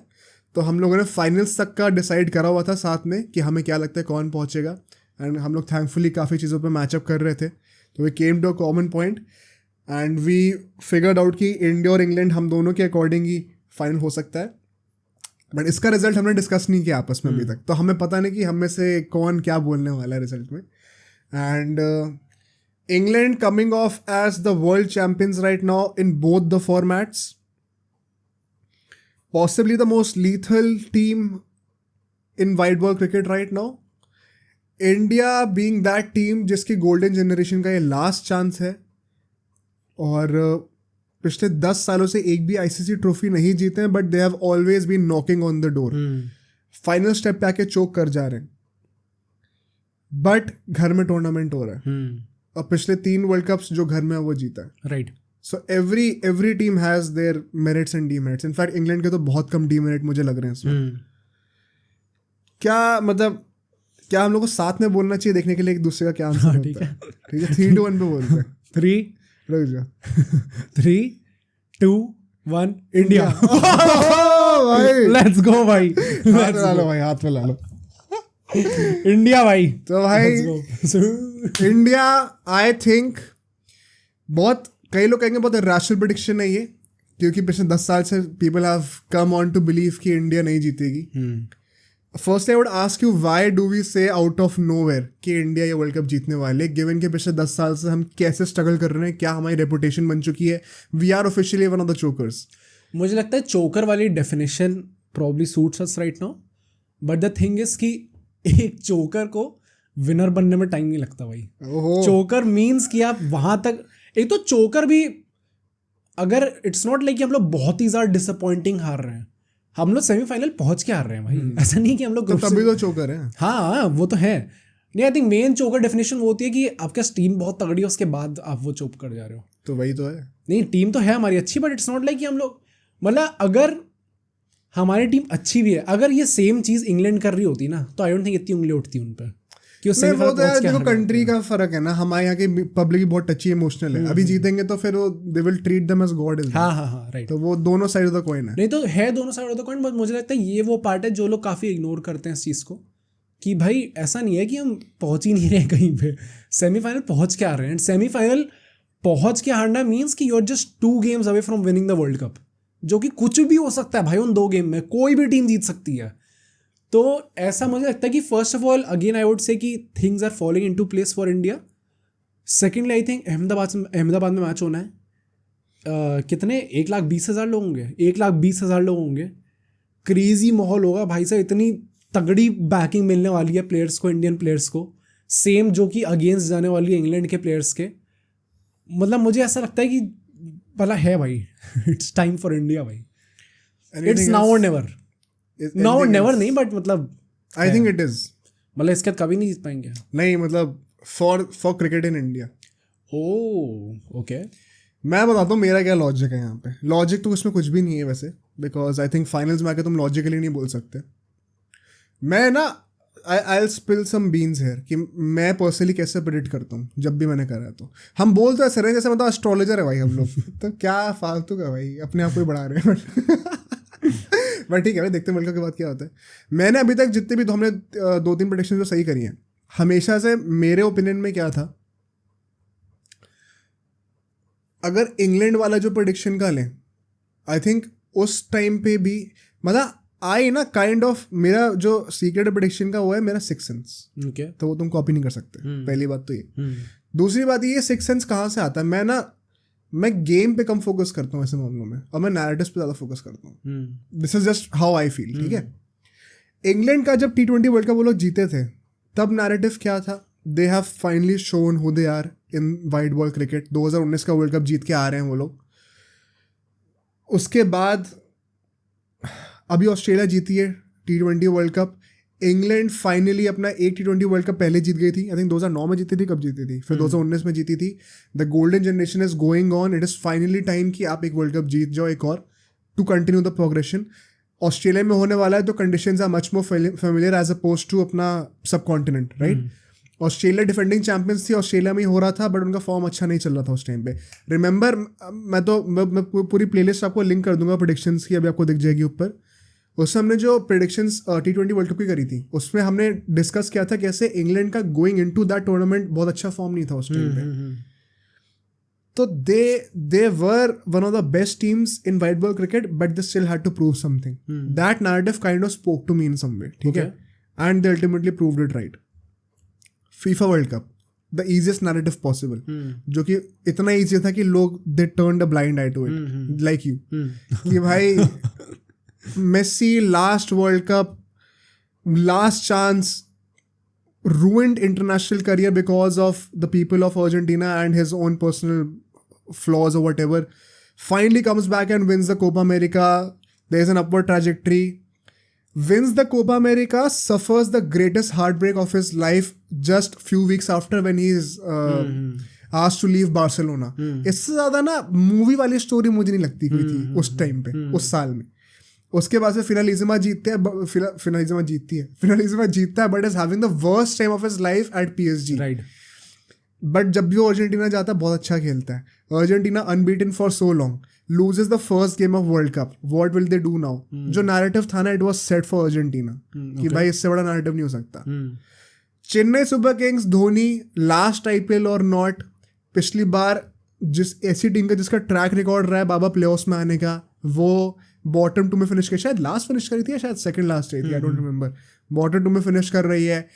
90% श्योर कि धोनी का लास्ट वो होने वाला है इस बार, IPL होने वाला है, and he will say good by two cricket all together. Right. Team में प्रॉमिस बहुत है लेकिन बेस्ट टीम नहीं है क्लियरली, बट हाइप बहुत है इस बार टीम के अराउंड. धोनी बैटिंग करने के लिए आ रहा है लेकिन हार्डली बैटिंग कर रहा है. विकेट कीपिंग में उसके घुटने में इंजरी हो रखी है लेकिन वो स्ट्रगल कर रहा है kind of. It was like he was pushing himself for one last time. Right. Although उसने अल्टीमेटली सबको भाई सरप्राइज कर दिया, कहते हैं मैं एक और बार आ रहा हूँ. बट वो narrative kind of felt very touching and it spoke to my heart kind of. इस बार जो इंडिया का नैरेटिव है ना, it is more special than all 3 narratives. England वाला नैरेटिव सबसे कम कन्विंसिंग होगा, आई एम श्योर. अर्जेंटीना वाला narrative kind of fell to the heart everybody for all of the people. But Dhoni वाला था, वो था लेकिन वो IPL के लिए ही था, not that high of a stake to question. India वाला जो है ना, it is not just about India. And now I will explain why I think India will win on the basis of narrative. You say if you agree with me और not. India का ये world cup जीतना ना सिर्फ India के लिए नहीं है, ये पूरे स्पोर्ट के लिए है भाई. ओके. अर्जेंटीना का जीतना सिर्फ मेसी के लिए था और अर्जेंटीना के लिए था. धोनी का जीतना सिर्फ उसकी लेगेसी के लिए था. It was not even about Chennai Super Kings. Right. England का जीतना was to continue their legacy of new found legacy in white ball cricket, to assert their dominance. India का ना, it is more special than anything else. Okay. अगर India इस बार world cup नहीं जीतती, most likely cricket की viewership में और रेवेन्यू में बहुत बड़ा स्लम्प आएगा, मुझे ऐसा लगता है पर्सनली. ओके. और वो स्लम्प का मतलब ये नहीं कि अगर ऐसे आ रहे तो ऐसे गिर जाएगी, बट वो जो होता है ना increasing at a decreasing rate, जो मैंने पहले बोला हुआ है, जिस रेट पे इंक्रीज कर रहा है वो बहुत गिर जाएगा एकदम से, and maybe we'll start going negative in near future. India का जीतना क्रिकेट के लिए बहुत इंपॉर्टेंट है भाई. And in no way I am saying कि ये सारे टूर्नामेंट्स फिक्स्ड होते हैं, please don't get me wrong in that. I think ये सारे टूर्नामेंट्स लेजिट हैं और जो जीतता है वो डिजर्वेडली जीतता है, but God has his own ways. I am speaking about the God factor है. ये चीज़ मैंने लाइव स्ट्रीम में भी कही थी. इंडिया 2011 में entered as the favourites to win. जो मेसी का सीन इस जनरेशन ने देखा है एंड शायद सचिन के साथ ना देखा हो, मैं उनके लिए बता देता हूँ. सचिन का scene he did it first. जो मेसी के साथ हुआ है ना, वो सचिन के साथ था उस टाइम पे. Why I was so confident about Argentina winning was because I saw Sachin win in 2011. Right. तो वहाँ से आ रही है चीज़. India playing at home, entering as favourite. Sachin ने 5 वर्ल्ड कप खेले थे, एक भी नहीं जीता था. फाइनल में एक बार हारा था just like Messi. Last chance, peaking in the right time. Messi was peaking with Argentina, his form. Sachin का फॉर्म उस टाइम पे इंडिया से पीक कर रहा था. एंड जिस तरीके से इंडिया जीती finally, it kind of felt like it was meant to be. इस बार थोड़ा अलग है. It does not feel like it is meant to be, it feels like it has to be. वो फर्क है. राइट. यहाँ पे ना इंडिया की ये जो जनरेशन है, it was expected to create a dominance for Indian cricket like Australia of 2000s. कि हम एक वर्ल्ड कप जीत गए, अब तो भाई हम लड़ी लगा देंगे ट्रॉफीज की. और वहीं पे आता है एक स्लम्प इंडियन क्रिकेट में. ठीक है, ये इतना ब्यूटीफुल नैरेटिव है ना, मे बी हम लोग इसकी रील भी बना सकते हैं for the audience. I think although 1 minute में हो नहीं पाएगी ये बात. ये जनरेशन जिसको सक्सेस इतना जल्दी मिल गया अपने पहले वर्ल्ड कप में, एंड ऑल्दो उस जनरेशन में से अब सिर्फ विराट कोहली और अश्विनी है, but you get what I mean. These guys kind of got served something so easily, जिसके लिए सचिन वगैरह मरे अपनी पूरी जिंदगी. Right. Not that they did not deserve it of course, but then again you get what I mean. उसके बाद से they win the champions trophy, but there is such a big slump. ये लोग कुछ जीत ही नहीं पा रहे. And let me tell you, India को लेके जो क्रिटिसिज्म है ना क्रिकेट में, वो at its all time peak पे है. Also because of internet for sure, but because of the results as well. इतना जितना हेट इस जनरेशन को मिला है ना, I am a fan of Sachin generation, but nowhere close. जो लोग कहते हैं ना पुतले जला देते थे और ये वो करते, भाई कुछ भी नहीं है वो. पुतले ले जाने के लिए कितने लोग आएंगे. मतलब मुझे तो लगता है इस टाइम पे तो वो पहुंच गया ना कि आप जीत रहे हो तो भी क्रिटिसिज्म मिल रहा है. एग्जैक्टली भाई, तुम्हारी जीत में लोग सेलिब्रेट नहीं कर पा रहे. इस लेवल का हेट है इंडियन टीम को. विच इज वाई जो एक वो वुंडेड लाइन वाला जो होता है ना कि भाई I have seen success before, now I am wounded, but एक वुंडेड लाइन से ज्यादा खतरनाक कुछ नहीं होता. I think India is coming with that sort of a mindset. They have so much to prove here. Okay. Maybe this narrative will make a mockery out of itself as the World Cup progresses. We'll come back. We'll come back. But I think we don't have anything to lose here, भाई. Obviously. And ये जो wounded lions है ना, ये आ जाएंगे I think, और इस बार कुछ करके दिखाएंगे भाई. I genuinely feel क्या iconic line बोली है भाई. अगर 70 मिनट है, 70 minute. But the point what I'm trying to make is कि मतलब मुझे ऐसा लगता है ना, जस्ट इमेजिन विराट कोहली, रोहित शर्मा, अश्विन, मैं तो कहता हूँ इवन जसप्रीत बुमराह, भाई मुझे नहीं पता अगले वर्ल्ड कप तो टिकेगा कि नहीं टिकेगा. Mohammed Shami for sure, Jadeja for sure, सबका लास्ट वर्ल्ड कप है. Right. What better way than to win the World Cup at home, finally shutting all the critics that have been cursing you throughout your career. Virat Kohli may be ending up as the MVP or the top scorer, or maybe even Rohit Sharma. Shubman Gill तो चलो अब नया है ना, उस Shubman Gill will get what Virat Kohli got in the first World Cup, possibly. Right. And then we'll reinvent the cycle. Then we'll not win anything for the next 10 years also. Hopefully not. But हाँ, hopefully not. वो तो हमने पिछली बार भी कहा था. But the point is, Virat Kohli may be, you know, having that redemption arc after those 3 horrendous years, finally proving himself. Last World Cup में he had 0 hundreds, although he had a good World Cup. Bumrah finally shutting the critics जो कि कहते हैं कि वो खेलता ही नहीं India के लिए, ठीक है. रोहित शर्मा finally proving कि he is not just an IPL captain. Right. There are so many narratives on a personal level जिनकी आर्क्स जो है ना, इंडिविजुअल कैरेक्टर आर्क्स जो है वो खत्म हो सकती है on a positive note through this World Cup. Ashwin finally shutting up everybody who said कि वो वाइड बॉल में फिनिश्ड है. भाई इससे बड़ा narrative और क्या चाहिए. Kuldeep Yadav finally shutting them जो कि कहते थे कि ये तो रोता रहता है, इसके पास कैरेक्टर नहीं है, ये मेंटली स्ट्रांग नहीं है, सब कुछ सब चुप. Every player has so much at stake. KL Rahul भाई, केएल राहुल का कितना क्रिटिसिज्म होता है, वो चुप कराया भाई लोगों को. I think there is so much to prove and so much to win here. मुझे ऐसा लगता है कि this time India will go all the way. Okay, what do you feel about this narrative? I think जो काफी it's a very well put narrative जो भी बात हुई है, क्योंकि काफी ये वुंडेड लायंस कुछ करके आएंगे. नहीं, बट आई थिंक है काफी वो प्रॉपर नैरेटिव है वो चीज. क्योंकि इस बार ना अनलाइक 2011, देखो of course India will be one of the favourites because India में वर्ल्ड कप हो रहा है और रीसेंट ट्रैजेक्टरी ये रही है. But they are not the outright favourites भाई. 2011 में they were the favourites, the team थी इंडिया उस टाइम पे. इस बार नहीं है. एंड फैंस के ना दिमाग में थोड़ी खुन्नस है. उनका दिल जीतने के लिए ना वर्ल्ड कप जीतना बहुत जरूरी है. राइट. एंड कई लोग कहेंगे 2016 में भी T20 वर्ल्ड कप इंडिया में ही तो था, तब क्यों नहीं जीते? बट तब में और अब में बहुत फर्क है. उससे सिर्फ 3 साल पहले एक ICC ट्रॉफी जीते थे, अब 10 साल हो चुके हैं. एंड प्लेयर्स को ही पता उनका आखिरी चांस है. विराट कोहली ने कहा था ये भी recently, nobody wants the world cup more than the players. तो इस गलतफहमी में तो आप रहना ही मत.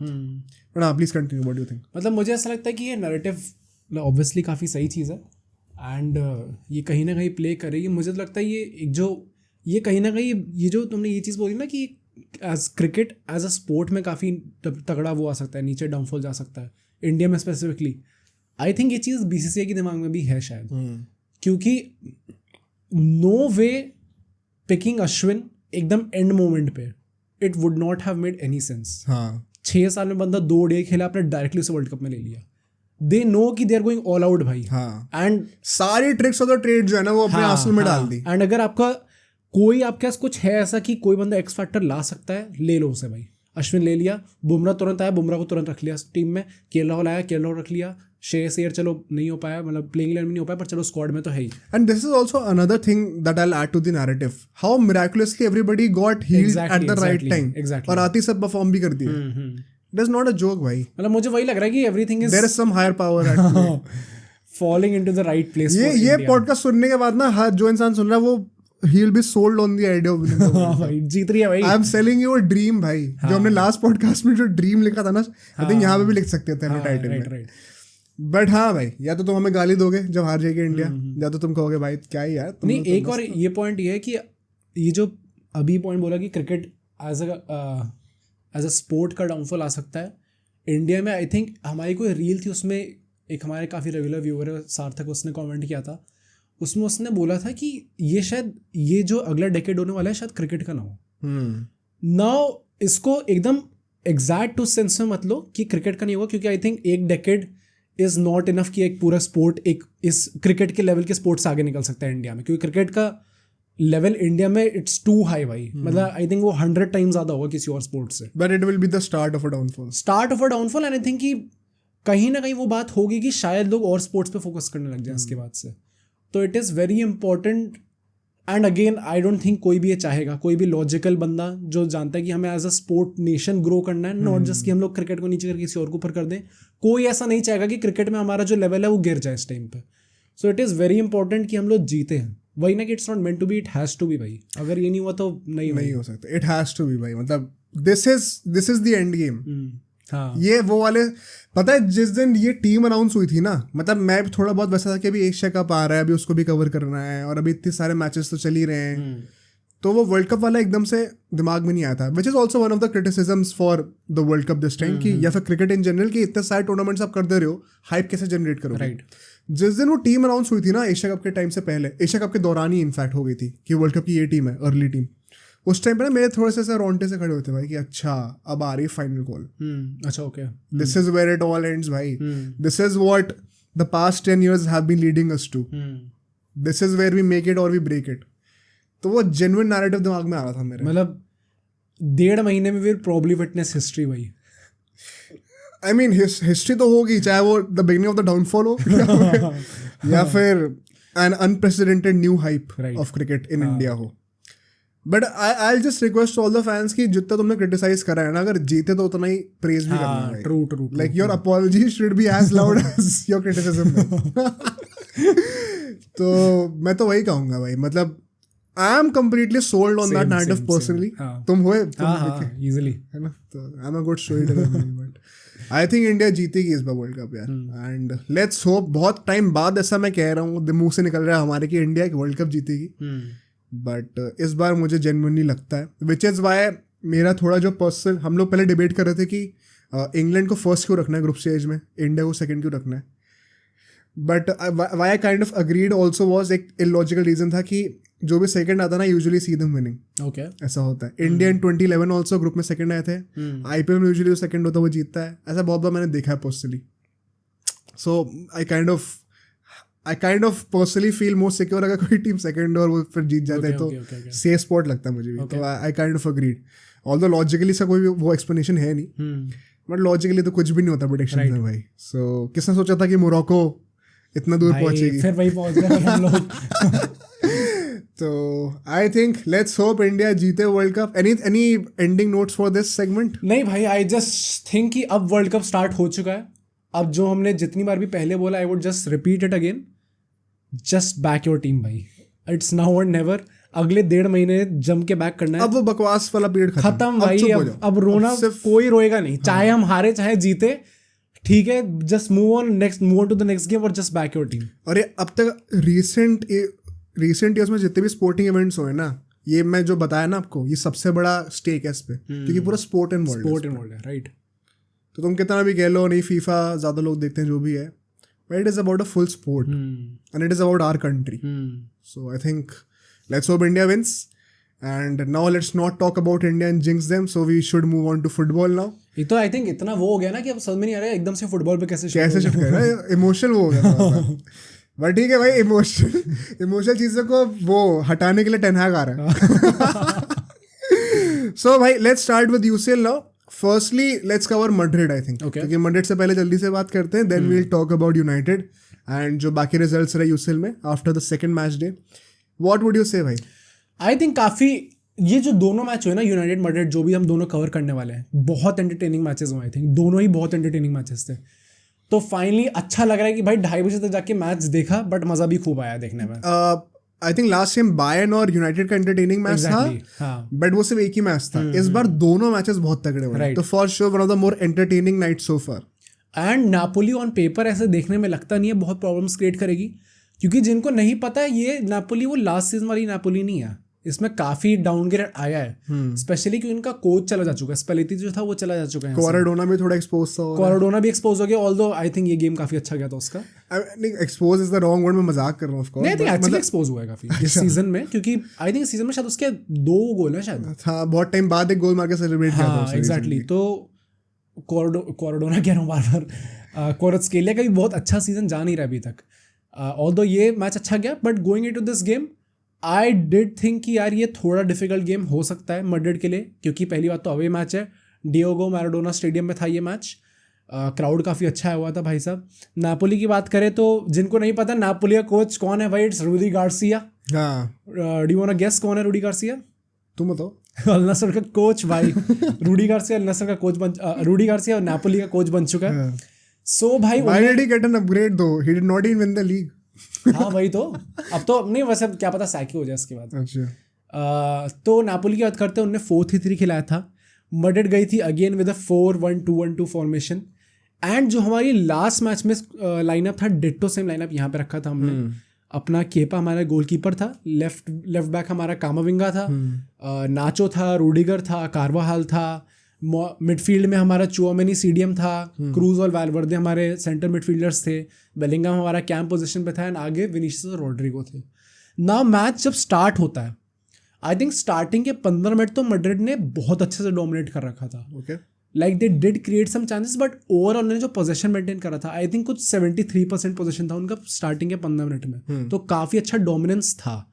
बट हम जानते हैं कि मैड्रिड कंसीड तो पहले ही करेगी, तो 90th मिनट पे वो लोग कंसीड करते हैं गोल, जो कि आई थिंक काफी स्क्रैपी गोल था। मैंने ऐसा, because I was following the United's game, I could not watch Real का, बट मैं सुना कि 2-3 स्टार्टिंग के गोल बहुत ही एरर्स के चक्कर में आए थे। ये वाला तो आई थिंक केपा ने तो ऐसा ब्लंडर किया था इस पे, कॉर्नर बंदा लेता है, केपा बाहर आता है पंच करने बॉल को, वो पंच नहीं कर पाता, मिस हो जाता है, मिस कर देता है। हाँ, तो कोई बंदा था उसके पीछे, वो हेडर लेता है, फिर ओस्टिगार्ड के पास बॉल आती है, वो हेडर मार देता है अंदर। अच्छा, तो I think it was a very मतलब क्रेजी एरर फ्रॉम केपा अपना, and he has to get better, क्योंकि सेकेंड हाफ में भी आई थिंक एक सिंगुलर रीज़न जो था हमारा, सिंगुलर नहीं वैसे बट था, काफ़ी मेजॉरिटी ब्लेम उस पर जाएगा कि क्यों हम लोग सेकेंड हाफ में काफ़ी गंदा खेले थे। But talking more about the first half, ऐसा नहीं हुआ कि नापोली ने गोल मारने के बाद एकदम से कंट्रोल ले लिया, so I will have to give credit to Madrid for that, कि चलो उसने एकदम गिवन नहीं कर दिया जैसे यूनाइटेड कर देती है। ऑल्दो अगर मैं यूनाइटेड से कंपेयर कर रहा हूँ तो वही बहुत ज़्यादा बड़ी बदतमीजी हो जाएगी मैड्रिड के साथ, बट इट्स गुड कि इन लोगों ने ऐसे अपना हेड डाउन नहीं करा उस टाइम पे। एंड उसके बाद हम लोग देखते हैं उसके थोड़े टाइम ही बाद 27th मिनट पे, बेसिकली अपना 8 मिनट बाद विनीसियस जूनियर गोल मारता है। विनीसियस जूनियर का overall game was not that good, again वो अपना थ्रेड्स क्रिएट कर रहा था, बट उसकी शूटिंग बहुत गंदी थी इस मैच में। तो फिर तुमने उसको हमारे थंबनेल पे क्यों रखा हुआ है भाई? अपना क्लिक्स के लिए। नहीं तो बेलिंगम भी तो रख सकते थे। बेलिंगम का वही बात है ना, वो बंदा हर मैच में गोल मारा थोड़ा बोरिंग हो जाता है। एंड प्लस विनीसियस जूनियर का इतना टाइम बाद इंजरी से आया और उसके बाद उसने फाइनली गोल मारा, तो it's a good thing for him. But अच्छी बात है, फॉरवर्ड ने गोल मार दिया यार, ये तो उसकी जॉब भी नहीं थी भाई। है भाई, मेन मैन है हमारा। तो आई थिंक अल्टीमेटली गोल मारता है, ये पॉजिटिव है हमारे लिए कि उसका गोल आ गया, तो प्रॉब्ली कॉन्फिडेंस बढ़ेगा उसका। एंड उसके थोड़े टाइम ही बाद ही 27 मिनट पे विनीसियस जूनियर गोल मारता है। बाय द वे असिस्ट किसका था? जूड भाई। अच्छा, बेलिंगम फिर से असिस्ट देता है, आई थिंक काफी आसान। Is he the man of the match? I think man of the match था। Okay. एक गोल और एक असिस्ट के साथ। अगेन काफ़ी अच्छी परफॉर्मेंस थी उसकी, बट ये असिस्ट आई थिंक काफ़ी नॉर्मल था। इट्स जस्ट दैट कि क्रेडिट ये देना चाहिए कि उसने बॉल बीच में इंटरसेप्ट कर ली पास के, तो वो अच्छी चीज़ है उसने करी। उसके बाद हम देखते हैं कि बेलिंगम का ही गोल आता है, विच वॉज अ गोलाज़ो भाई। मतलब जिनने नहीं देखा है प्लीज़ वो गोल जाके देखना। मैंने भी देखा है अभी भाई। वो बंदा जो वो नैरेटिव नहीं चलता कि ओनली स्कोर्स टैपिंस, वो उसने डिबंक कर दिया भाई पूरा। क्या करा भाई? उसको almost just ahead of the mid line ball मिली, वो अकेला लेता हुआ चला गया। Now he did not dribble past players that much, but उसने did he have an open run? मतलब not exactly open run, but like probably शायद उसने पूरे उसमें 2 प्लेयर्स ड्रिबल करे थे प्रॉपर। बाकी सब कैसे साइड बाइड होकर गोल मार दिया। नहीं, अच्छा, बॉल उनके पास ही थी। तब उसने गोल मारा, पूरा मिड लाइन से दौड़ता अकेले गया और आके एक गोल मार दिया। सो भाई जितने टैप इन मर्चेंट्स कह रहे थे उसको, भाई उसने फाइनली प्रूव कर दिया है। एंड भाई कितना भी कह लो, किसी बंदे के अगर 9 मैच में 8 गोल है ना एज अ मिडफील्डर, भाई बहुत बड़ी बात है।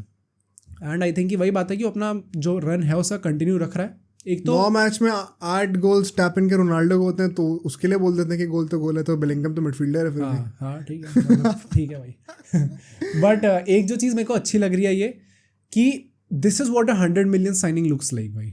ये जितने ड्रामे हो चुके हैं ना पूरे आजकल, एकदम ये मॉडर्न ट्रांसफर मार्केट, मुद्रिक ले, मुद्रिक का अभी अब जाके पहला गोल आया था फुलहम के अगेंस्ट, मुद्रिक ले ले, एंटनी ले ले, सबके लिए हो रहा है give him time, give him time, give him time. भाई जब 100 मिलियन देके प्लेयर खरीदे रहो ना, ही हैज टू परफॉर्म भाई तुरंत। नहीं, say all you want, but the man is performing when it needs to be done. Exactly. Bellingham के लिए फुल क्रेडिट यार। हाँ, तो मुझे ऐसा लगता है कि आप कितना भी कह लो इस टाइम पे कि सबको थोड़ा वो चाहिए होता है, टाइम चाहिए होता है सेटल होने के लिए। अगर कोई बंदा आती परफॉर्म कर रहा है ना, इट्स अ बिग डील भाई। आती वो इस लेवल का कर रहा है कि वो मेन मैन बन चुका है इस टाइम पे टीम का। तो आई थिंक यहाँ से हम लोग लीड लेते हैं 2-1 की। 37 मिनट के आसपास ये गोल आ गया था एंड उसके बाद से आई थिंक मैड्रिड ने काफ़ी अच्छा कंट्रोल रखा गेम का। हम लोग हाफ टाइम में जाते हैं 2-1 की स्कोर लाइन से एंड उस टाइम पे मेरे को लग रहा था कि यार मतलब कंफर्टेबल है, आई वुड वांट कि एक और गोल आ जाए, बाकी आई वाज नॉट एक्सपेक्टिंग हम लोग कंसीड कर लेंगे, बट मैड्रिड बीइंग मैड्रिड हम लोग कंसीड कर लेते हैं। सेकेंड हाफ की बात करते हैं। सेकेंड हाफ में आते हैं एंड एक बहुत ही ज़्यादा आई वुड से बहुत अनफॉर्चुनेट पेनल्टी मिलती है नापोली को इन द 54th मिनट अपना। वो इतनी ज़्यादा अजीब थी कि ओसी में लेफ्ट विंग पे एकदम बॉक्स के एंड तक गया, एकदम एंड तक, वहाँ से वो क्रॉस देने का ट्राई कर रहा था। नापोलो कह रहा हूँ, Nacho was obviously falling down tackle मारने के लिए। वो क्रॉस करता है, बॉल उसके टो पे लगती है गिरते गिरते, और टो से लगने के बाद उसके एल्बो पे लगती है ना। कुछ लोग कहेंगे कि हाथ पे तो लगी है तो फाउल है, but many people are forgetting कि डायरेक्ट हाथ पे नहीं लगी है, क्योंकि जब भी यूजुअली फाउल ऐसे दिया जाता है तो डायरेक्ट हाथ पे लगती है। इसलिए काफ़ी कमेंटेटर्स भी बहुत शॉक्ड थे कि इसको पेनल्टी क्यों दी गई है। ना I won't cry about it, क्योंकि ऑब्वियसली हम लोग अल्टीमेटली जीत गए, बट भाई I think it was a big mistake from the referee, क्योंकि अगर वो बॉल डायरेक्ट क्रॉस मारते हुए उसके हाथ पे लगती है, इसका मतलब है कि उसने बॉल मारी और उसने हाथ से एक सॉर्ट ऑफ अनइंटेंशनली रोक दी। बट द फैक्ट कि उसके खुद बॉडी पार्ट पे लगी, पैर पे, और उसके बाद उसके एल्बो पे लगी, आई डोंट थिंक कि वो हैंड देना चाहिए था। मैंने वैसे सुना था कि काफी रूड और मतलब वो कहते हैं ना हार्श डिसीजन था फॉर श्योर। हाँ, बट रियल इतना करती कुछ कभी अगेंस्ट भी होना चाहिए यार। हाँ, मैड्रिड भाई, मैड्रिड बीइंग रॉब्ड। बट उसके बाद नेग्रेरा वर्सेस मैड्रिड 2-2 होने के बाद से नापोली ने जो पीटा है पूरे सेकंड हाफ में हमें, अच्छा इतनी मतलब आई थिंक उसके बाद के लिटरली 20 मिनट में तो उन्होंने ऐसी डोमिनेशन मेंटेन करी थी कि हमारे पास बॉल, नापोली ने, हाँ अच्छा, हम लोग अपने हाफ में बैठे हुए थे, हमारे पास बॉल आ नहीं पा रही थी इस लेवल का। उन्होंने आई थिंक रूडी गार्सिया को क्रेडिट टू हिम है, क्योंकि उसने कुछ टैक्टिकल चेंज करा था। फर्स्ट हाफ में वो थोड़ा डीप बैठे हुए थे, मतलब उनकी बैक लाइन डीप बैठी हुई थी, तो वो थोड़ा पीछे से बिल्डअप कर रहे थे। सेकंड हाफ में उन्होंने थोड़ी हाई लाइन खिलानी स्टार्ट कर दी, and I don't know why कि हम लोग प्रेशर में आ गए। इट्स जस्ट दैट कि वो स्टार्ट हो और उसके बाद हम लोग रिकवर कर ही नहीं पा रहे थे उस चीज़ से। इसी के चलते हम लोग देखते हैं कि एंसेलोटी सब करता है क्रूज को फॉर मॉडरिच, ताकि गेम में थोड़ा कंट्रोल आ सके। Was Cruz good tonight? Cruz was good. Then why did he get subbed? मुझे ऐसा लगता है कि the only reason why he subbed Kroos for Modric, क्योंकि मुझे ऐसा लग रहा था कि मॉडरिच आने तो वाला है, क्योंकि हमें गेम का टेम्पो धीरे करना है और थोड़ा काम करना है, गेम को थोड़ा स्लो करना है। तो मुझे लग रहा था कि हु बेटर, अगर क्रूज मॉडरिच दोनों साथ में खेले गेम स्लो करने के लिए, Exactly. तो कौन ही इससे वो इसका एक्सपीरियंस भी कहाँ है? एग्जैक्टली। बट मुझे ऐसा लगता है कि the only reason why he ultimately substituted Kroos for Modric ये होगा क्योंकि पहली बात तो एक फ्रेश लेग्स चाहिए होंगे, and secondly we have known कि अगर क्रूज मॉडरिच साथ में स्टार्ट करते हैं तो हम लोग डिफेंसिवली वल्नरेबल हो जाते हैं। नापोली बीइंग नापोली, अगर ये बाई चांस काम नहीं कर पाते साथ में रह के भी, दैट मीन्स कि हम लोग फिजिकली भी डोमिनेट हो रहे हैं और बॉल तो हमारे पास वैसे भी नहीं आ रही। तो वो चीज़ का प्रॉब्ली चांस नहीं लेना चाह रहा होगा Ancelotti, which is a correct decision I would से। इतना रिस्क नहीं लेना चाहिए। तो फाइनली थोड़ा it's probably hard on cruise, क्योंकि उसका गेम ठीक जा रहा था, इट वाज नॉट लाइक उसका गंदा गेम जा रहा था, बट प्रॉब्ली फ्रेश लेग्स आने के लिए, एंड ऑब्वियसली क्योंकि मॉडरिच थोड़ा ज़्यादा वर्क रेट पुट इन करता है क्रूज से, इसलिए उसको वापस लाया गया। बट उसके बाद भी हम लोग नहीं कर पा रहे थे, मतलब थोड़ा बहुत चेंज आया था मॉडरिच के आने से, बट हम लोग नहीं कर पा रहे थे उसके बाद भी। एंड उसके चलते हम लोग देखते हैं कि रॉड्रिगो को फिर होजेलू के लिए सब कर देता है 74th मिनट पे। वहाँ पे भी I think it was like कि अब हमें अटैक करना है, कैसी बार के गोल मारना है, इसलिए हम लोग होजेलू ला रहे हैं। रॉड्रिगो का I would say game decent गया था, नॉट बैड, जैसे यूजुअली उसका जा रहा है, but I will still stick to my word. I will say कि भाई ये सुपर सब लव है, ये बंदा स्टार्ट करने लायक नहीं है। There's something about him, जब वो सुपर सब होता है तो बहुत अच्छा खेलता है। एग्जैक्टली। एंड होजेलू आता है आई थिंक वहाँ से, क्योंकि इस पूरे मैच में एक चीज़ देखने को मिली कि अगेन आई वुड से, क्योंकि काफ़ी मैचेस मैंने रिपीट करी है ये चीज़ कि जब हमारे विंग्स के पास बॉल आती है बीच में कोई पास करने को है ही नहीं भाई, क्योंकि स्ट्राइकर है ही नहीं। रॉड्रिगो राइट विंग पे है, ये लेफ्ट विंग पे है, बेलिंगम थोड़ा पीछे होगा, तो जब वो just at the edge of the box है कैसे पास करे भाई वो।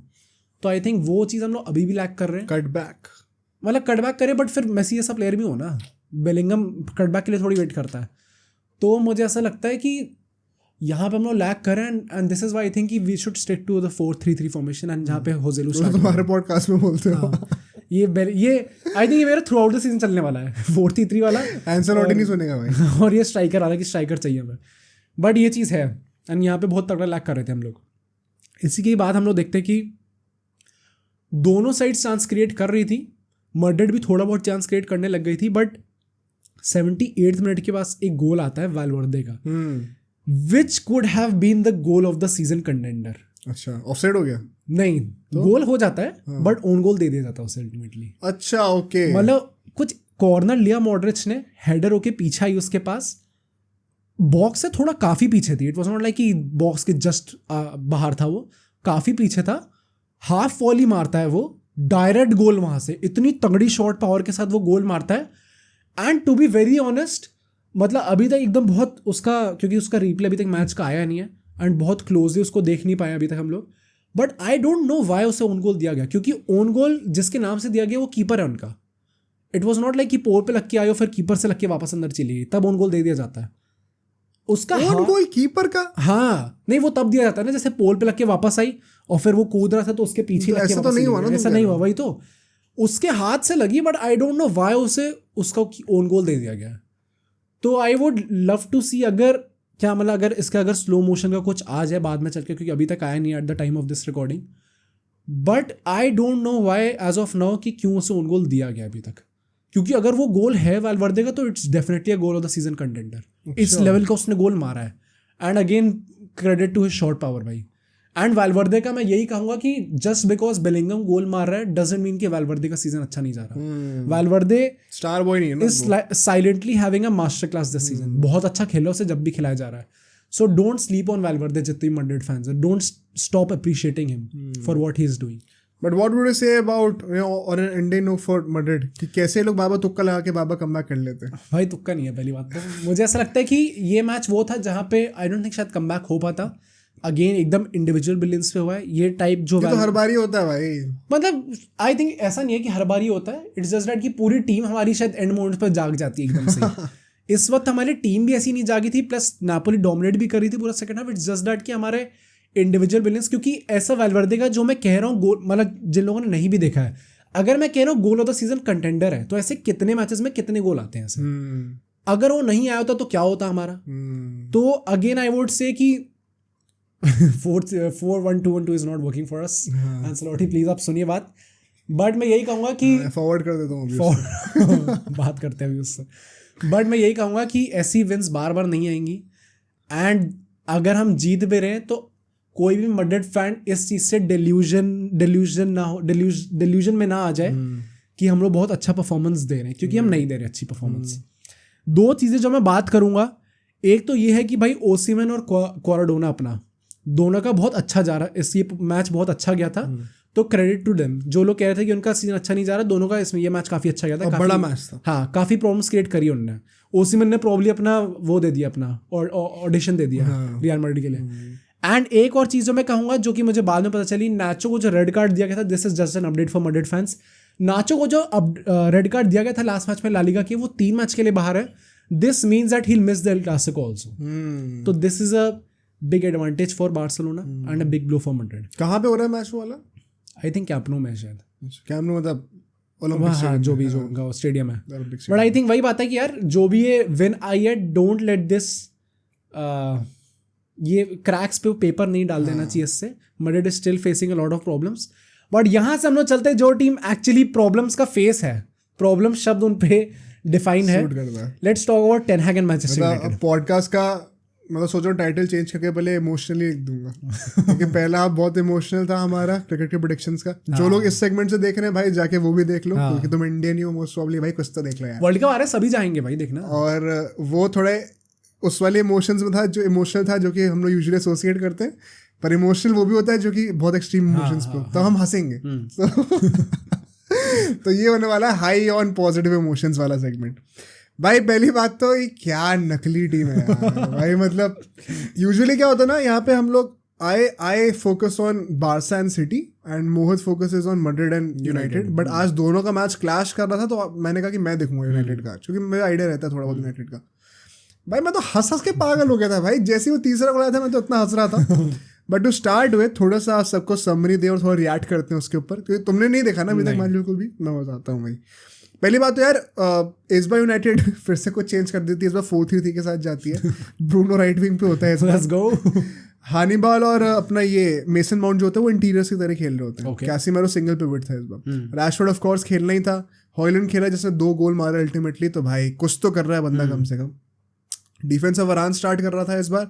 आमराबाद फिर से लेफ्ट बैक पे था, लिंडलॉफ था उसके साथ और राइट साइड पे डालो था हमारा, और ओनाना द लेजेंड तो कीपिंग में थी हमारे साथ। इंटरेस्टिंगली गैलाटासराय 4-2-3-1 खिला रही थी and it's not a joke, मतलब बार्सा को भी हराया हुआ इन लोगों ने। गैलाटासराय वो टीम नहीं है जो पीछे बैठेगी, वो अटैक करती है। एग्जैक्टली 4-2-3-1 तो आप समझ गए, मतलब पर्पस मेरा यही था बोलने का। इकार्डी था उसमें अप टॉप, जितने भी अर्जेंटाइन फैंस हैं और जितने भी टॉप 5 लीग के फैंस हैं, और ज़ाहा भी था लेफ्ट विंग पे, ज़ियेक भी था आई गेस। नहीं ज़ियेक नहीं था, खेला नहीं था तो बट ज़ाहा लेफ्ट विंग पे था।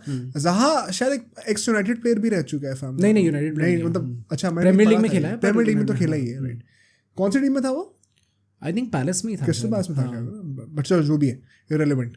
यहाँ पे एक बहुत इंटरेस्टिंग स्टार्ट ये था कि फॉरगेट यूनाइटेड, गैलाटासराय आज तक इंग्लिश सॉइल पे एक भी मैच नहीं जीती थी, राइट? हाँ ठीक है। और यूनाइटेड कभी भी गैलाटासराय से नेचुरली घर पे हारी नहीं थी अंटिल दिस मोमेंट। तो अब मैच शुरू होता है एंड फर्स्ट हाफ में जैसे कि हम लोग सारे पॉडकास्ट में कहते आ रहे हैं, फॉर यूनाइटेड डोमिनेट कर रही होती है वो। इनफैक्ट मैं अगर आपको बताऊं फर्स्ट मिनट में ही एक हॉयलैंड ने एक लो क्रॉस दिया था रैशफोर्ड को, जो कि एक चांस बन सकता था बट मिस हो जाता है। What was interesting to see was कि जो हमारे फ्रंट 3 थे ना यहाँ पे, फर्नांडिस, हॉयलैंड एंड रैशफोर्ड, बहुत फ्लेक्सिबल थे, फ्लूइड थे। कितनी बार मैंने देखा कि हॉयलैंड जो लेफ्ट विंग पे आया हुआ है, कभी रैशफोर्ड जो राइट विंग पे आया हुआ है, ब्रूनो सेंटर में आया हुआ है, बहुत फ्लूइड सिस्टम था यहाँ पे। इवन मेसन माउंट, क्योंकि हानिबॉल और मेसन माउंट दोनों kind of attacking midfielders type के हैं, तो उनको भी आदत होती है कि वो आगे रन बनाएंगे, डायगोनल रन्स बना रहे हैं, तो बहुत फ्लूइड सिस्टम था। आमराबाद को मैंने कितनी बार देखा कि दोनों सेंटर बैक्स के बीच में आया हुआ है लेफ्ट बैक से। Very fluid system, but you are not Guardiola भाई, तो स्टिक टू योर टैक्टिक्स, ठीक है, and you paid for it ultimately. मैं आपको बताऊं यहाँ पे जो पहला मिनट का मैंने बताया था उसमें ब्रूनो का भी एक हाथ था। ब्रूनो को बना बनाया एक टैप इन सा मिल जाता, बट वो अनफॉर्चुनेटली प्लेस नहीं कर पाता उसको। वो रैशफोर्ड ने काइंड ऑफ लीव कर दी थी बॉल को and Bruno could have scored there, but ठीक है, यू गेट इट। पहला मिनट होता है, बॉडी वार्म्ड अप नहीं होती, आप उतना ट्यून्ड इन नहीं होते, समझ में आता है। And Bruno did not have a bad game in my opinion. The problem lies with the other people. उसके बाद 17 मिनट में ही हॉयलैंड एक गोल मार देता है, और यहाँ पे क्रेडिट टू रैशफोर्ड, एक अच्छा क्रॉस देता है और राइट विंग से आते हुए, जो मैंने कहा बहुत फ्लूइड थे, बट कैसीमेरो ने मिडफील्ड से जो बॉल डाली थी, लॉब करके डालता है वो Rashford, of course he has space, वहां से राइट विंग पे रन बनाता है बॉल को लेते हुए। हॉयलैंड पीछे से आ रहा होता है, डिफेंडर के सर पर देता है बॉल, हेडर अंदर। Højlund opens the scoring 1-0 city कह रहा हूँ, यूनाइटेड 1-0 अप। काश सिटी होती भाई, United would be wishing. But इसके बाद just after with in 10 minutes 23rd minute पर ही ज़ाहा वहाँ पे इक्वलाइज कर देता है। अब ज़ाहा का गोल वाज वेरी इंटरेस्टिंग कि यहाँ पे I won't blame Onana exactly, but it was kind of funny to see, क्योंकि नैरेटिव ऐसा चल रहा है। ज़ाहा ना काइंड ऑफ डालो से बॉक्स के अंदर थोड़ा सा फिजिकली लड़ते लड़ते थोड़ा गिर रहा था, उसमें उसने शूट मारी थी, तो पावर उतनी जनरेट नहीं हुई थी, तो इट काइंड ऑफ लॉप्ड ओवर और बहुत धीरे धीरे बॉल जा रही थी, और ओनाना लेट के देख रहा था बॉल को जाते। मतलब he tried what he could, but ultimately ऐसी ज़्यादा। तो इतना फनी सीन था वो, और ओनाना भी अपना सर पकड़ के फिर बैठा हुआ है, जो भी है। बट आर यू सरप्राइज कि ओनाना के साथ ऐसा हुआ? हाँ यार, मतलब आई थिंक कितना भी कह लो, it's not like he is a bad keeper, it's just that कि उसका फॉर्म बहुत गंदा चल रहा है इस टाइम पर। ट्रू। और हाफ टाइम, क्योंकि ना यहाँ पे मेन मीट जो है रिएक्शन का वो सेकंड हाफ में, तो just covering up the half time very quickly, एक हाफ टाइम से जस्ट पहले मेसन माउंट को भी एक चांस मिला था जहाँ पे वो थोड़ा गिरते गिरते शॉट मार रहा था, कर्लर मार रहा था फार पोस्ट पे, बट हानीबॉल सामने खड़ा हुआ था, उसके पैर पे लग गई थी। तो भाई United doing United things, I won't blame them, but it kind of looks very ugly at times कि कितना ऐसे कैसे अनफॉर्चुनेट तुम हो जाते हो बार बार। और उसी के चलते हुए ना at the end of the first half it was like United felt like they were dominating the ball because they were the bigger team also playing at home. But the point is they just had 53% of the possession. 47% जो है वो Galatasaray के पास था, and United ने 60 shot लेके सिर्फ 2 ही on target मारे थे। Okay. On the other hand 4 shot लिए थे गैलाटासराय ने, जिनने एक ही शॉट ऑन टारगेट मारा था, वो जो कि गोल हो गया था। So they were clinical. United के साथ प्रॉब्लम पता है क्या थी? It was not about handling the ball. It was, to me it kind of felt like they lacked clarity and the level of finishing it is required in the final third to convert their chances. 7 shot तुमने लिए थे, could have scored 1 more goal at least. But यही गलती का ना फायदा उठाती है फिर गैलाटासराय सेकंड हाफ में आए अगर हम लोग तो 52nd मिनट में पहली बात तो रैशफोर्ड ने इतना गंदा मैच, मतलब वो मैच कह रहा हूँ, मैच तो छोड़ ही दिया वैसे, इतना गंदा चांस छोड़ा। राइट विंग पे फिर से रन बना रहा था वो, ब्रूनो को जो पास देता है, ESPN ने पोस्ट करा था ये। भाई मैं माँ कसम बता रहा हूँ, ब्रूनो खाली था ओपन गोल पे, कीपर भी क्योंकि नेचुरली रैशफोर्ड की तरफ जाता है, ओपन गोल मिल जाता उसको टैप इन करने के लिए। रैशफोर्ड ने जो डिफेंडर ट्रेलिंग रन बना रहा था ब्रूनो के साथ, उसको पास कर दिया instead of Bruno Fernandes. Right भाई मेरा दिमाग जो खराब हुआ कि तुम क्या कर रहे हो भाई, इन्हीं हरकतों के चक्कर में जागो भाई जागो। उसी के चलते I think around the 68th minute या कुछ उसको सब आउट कर दिया, फिर गर्नाचो को ले आए थे। But this was very very disgusting to see कि रैशफोर्ड ऐसी गलती कैसे कर सकता है। उसके बाद 59th मिनट पे हॉयलैंड एक गोल मारता है जो कि काइंड ऑफ एक बहुत कंपोज फिनिश थी। बॉक्स के अंदर उसको बॉल मिलती है एकदम पास में और डिफेंडर को लिटाता है एक फेंट करके और फिर लेफ्ट फुट से आराम से फिनिश कर देता है और फिर ऐसे करके सेलिब्रेट कर रहा होता है पर ऑफ साइड हो जाता है। अच्छा ओके। तो बट लाइक भाई उसी बंदे ने करा है जो करा है पूरे मैच में। भाई इतनी जल्दी आके वो इतना प्रूव कर ले रहे चीज़ें, आई थिंक बहुत बड़ी बात है। अल्टीमेटली 2 UCL मैचेस में उसके 3 गोल हो चुके हैं भाई साहब। एंड भाई मैं कह रहा हूँ इसके जस्ट बाद इन द 66th मिनट और उसको अपने हाफ में बॉल मिलती है, जो तुमने बेलिंगम के लिए कहा ना काइंड ऑफ वैसा, अपने हाफ में बॉल मिलती है और वो लेफ्ट विंग पे था, तो वहाँ से वो रन बनाता है, डिफेंडर को आउट पेस करता है, डिफेंडर उसके पास भी नहीं आ पाता। Kind of credit to his acceleration and pace firstly, और फिर एक बहुत ही काम फिनिश करता है जब कीपर आगे डाइव मारा होता है उसको ऊपर से चिप कर देता है। तो a lot of maturity shown by him, मतलब somebody who is having his first few games for a big club, काफी maturity दिखी मुझे वहाँ पे और लीड दिलवा दी यूनाइटेड के लिए। पहली बात तो because you follow United in much more detail, were you expecting this of Højlund because Rashford is touted to be the main man?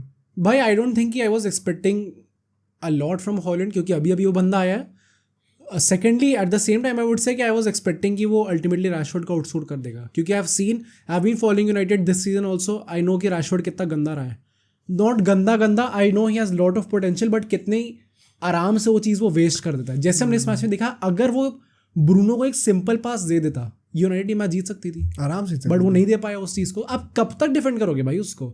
और मुझे यही लगता है कि अब अगर रैशफोर्ड नहीं कर पा रहा प्रूव अपने आप को, कितने मैचेस में भी दे चुके हैं, it's about time कि गर्नाचो में भी स्टार्ट करने लग जाए। It's bad for Rashford, but शायद I thought कि he could have started in this game. जब वो आता है ना गर्नाचो भी, he had 1 or 2 good chances, but Galatasaray की डिफेंस इतनी तगड़ी थी उस टाइम पे। I remember एक उसको बहुत अच्छा चांस मिला था गोल मारने का, जो डिफेंडर था ना उसने हवा में उड़ के ऐसे पैर फेंक दिए अपने। अच्छा ओके।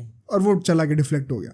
तो मतलब उस लेवल की डिफेंडिंग, कुछ भी कह लो, बंदा कुछ करता लेके आता है फॉर श्योर, जैसे रोड्रिगो आता है सुबह से। हाँ राइट। बट उसी के बाद अब हम देखते हैं ओनाना मास्टर क्लास, बिकॉज यहाँ से क्या होता है, अराउंड द 68th-70th मिनट एक कोगलू करके, पूरा नाम भी नहीं उस बंदे का, कोगलू उसके एंड में आता है फर्स्ट नेम के। मुझे कोगलू याद हो गया इसलिए बोल रहा हूँ, वो पूरा नाम जो है ना वो कुछ रशियन और उसी लैंग्वेज में है, तो आई कांट प्रोनाउंस इट, तो मैं कोगलू कहूँगा उस बंदे को। बहुत अच्छा खेला वो बंदा, उसको एक बहुत अच्छा चांस मिलता है क्योंकि ओनाना मैसअप कर देता है बॉक्स के अंदर फिर से, ठीक है। ओनाना आराम से पास कर रहा होता है, बट वो बॉल जो अल्टीमेटली प्लेयर के पास जाती नहीं, सॉरी इस वाले में तो पास भी नहीं कर रहा होता, इस वाले में लो क्रॉस आ रहा होता है उसके पास, तो डाइव मार के रोकने की जगह उसको बना के दे देता है अपने बॉक्स में गैलाटासराय के प्लेयर को। और वो सेटअप करता है अपने कोगलू भाई को, जो कि एकदम एच पे होता है बॉक्स के, वहां से वो एक कर्लर लेता है फार पोस्ट पे, बट वो जस्ट मिस कर जाता है। And it could have been scored, मुझे ऐसा लगा था कि यार इनने गोल्डन चांस मिस कर दिया इक्वलाइज करने का।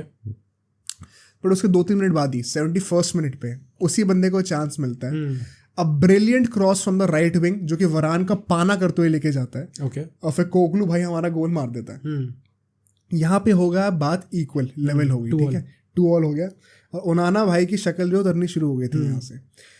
इसके बाद एक और ब्लंडर आता है यहाँ पर जो कि ओनाना करते हैं। ओनाना भाई साहब के पास बॉल होती है और कैसीमेरो सामने, because he was a single pivot, तो सबके सामने वही दिख रहा होता है, आपके अगल बगल 2 सेंटर बैक्स होते हैं और सामने आपके वो दिख रहा होता है, राइट। अब गैलाटासराय के क्रेडिट में ये दूंगा कि इनके फॉरवर्ड्स प्रेस बहुत अच्छा कर रहे थे, ठीक है, तो वो फॉरवर्ड कैसीमेरो के आगे था, काइंड ऑफ थोड़ा सा साइड में था लेकिन आगे था, उसको ही पास उन्होंने ने उसको बना के दे दी बॉल भाई। और फिर वो बंदा भाग रहा है आगे, मर्टेंस था, बंदा आगे भाग रहा है। अब कैसीमेरो के पास कोई ऑप्शन ही नहीं, उसने लेट के उड़ा दी टांग उसकी, उसको रेड कार्ड मिल गया, अब डाउन टू 10 मैन हो गया, राइट। ये तो कुछ भी नहीं है भाई साहब को पेनल्टी मिली, इकार्डी ने पेनल्टी मिस कर दी, अर्जेंटाइन ब्लड, तो भाई मिस कर दी पेनल्टी। अब ऐसे भी नहीं कि पास से मिस करिए, वो था उन्होंने से कहा भाई तू टेंशन नहीं मत ले, मैं तो पास में भी नहीं मारूंगा, दूर मार दी एकदम बोर्ड पे पीछे, राइट। बट उसके जस्ट बाद ही इन लोगों ने एक और गोल मार दिया भाई, that is the great thing about them. इसके बाद अगर मैं आप लोगों को बताऊं, एक तो 80th मिनट पे गर्नाचो को एक और चांस मिला था जो कि मैंने नोट किया, अनदर ग्रेट चांस, बट भाई डिफेंडिंग जो है ना वो उस लेवल की थी उस टाइम पे, बिकॉज दे न्यू कि अगर हम लोग लेवल भी करके जाएंगे तो हमारे लिए जीत ही है, राइट की। तो it was kind of showing कि भाई गैलाटासराय का इंटेंशन वो था कि कोई प्रॉब्लम नहीं है अगर ड्रॉ हो रहा है तो we have had our victory, और अब जान दे देंगे लेकिन हम हारेंगे नहीं यहाँ से, राइट, चाहे जीते ना। उसी के अराउंड हम लोग देखते हैं 84th मिनट के आसपास एंटनी भी आता है वापस, another narrative finally coming back. What would you say about that first? मतलब आई थिंक टीम के लिए अच्छी चीज़ है क्योंकि राइट विंग की बहुत कमी हो रही थी इनके पास, एंड कुछ भी कहो आई थिंक कि इस टाइम पे जितनी भी राइट विंगर्स है प्रॉब्ली सबसे अच्छा इनके पास एंटनी है। मतलब अगर सैंचो को ना काउंट करें, आई थिंक स्टिल हाँ सैंचो खत्म है, तो आई थिंक जितने भी अभी पाइस्त्री वगैरह इन सबसे तो अच्छा ही एंटनी। मतलब मैं तो वही कहूंगा इनोसेंट अंटिल प्रूवन गिल्टी, हाँ राइट, तो अच्छा it was nice to see कि वो वापस आया। बट इकार्डी ने जो चांस मिस करा था उसके जस्ट बाद ही इकार्डी ही गोल मार देता है, okay, and a good finish by him, once again chipping Onana, जो कि भाई मतलब चिप हो रहे हैं या तो गलती कर रो देंगे भाई रो देंगे। और उसमें भी ना एक बड़ा अच्छा चांस मिलता है इकार्डी को, लिटरली 1-on-1 था, पीछे तीनों डिफेंडर जो भाग रहे हैं ऐसे चेस करते करते, जैसे पीके भागता था। तो इतना कॉमेडिक लगा ना मुझे ये मैच देख के, और जैसे थर्ड गोल आया मैं इतना खुश हुआ as because I was supporting the underdog, let's be honest, obviously. और टेन हैग भाई पहले बड़ा सेलिब्रेट कर रहा है ऐसे करके जब सेकंड गोल आया, फर्स्ट गोल आया, और फिर जो शक्ल है कि भाई ये तो ये करने का क्या मतलब होता है भाई, क्या इसका क्या मतलब है भाई, तुम्हारी गलती छुप जाएगी क्या इससे?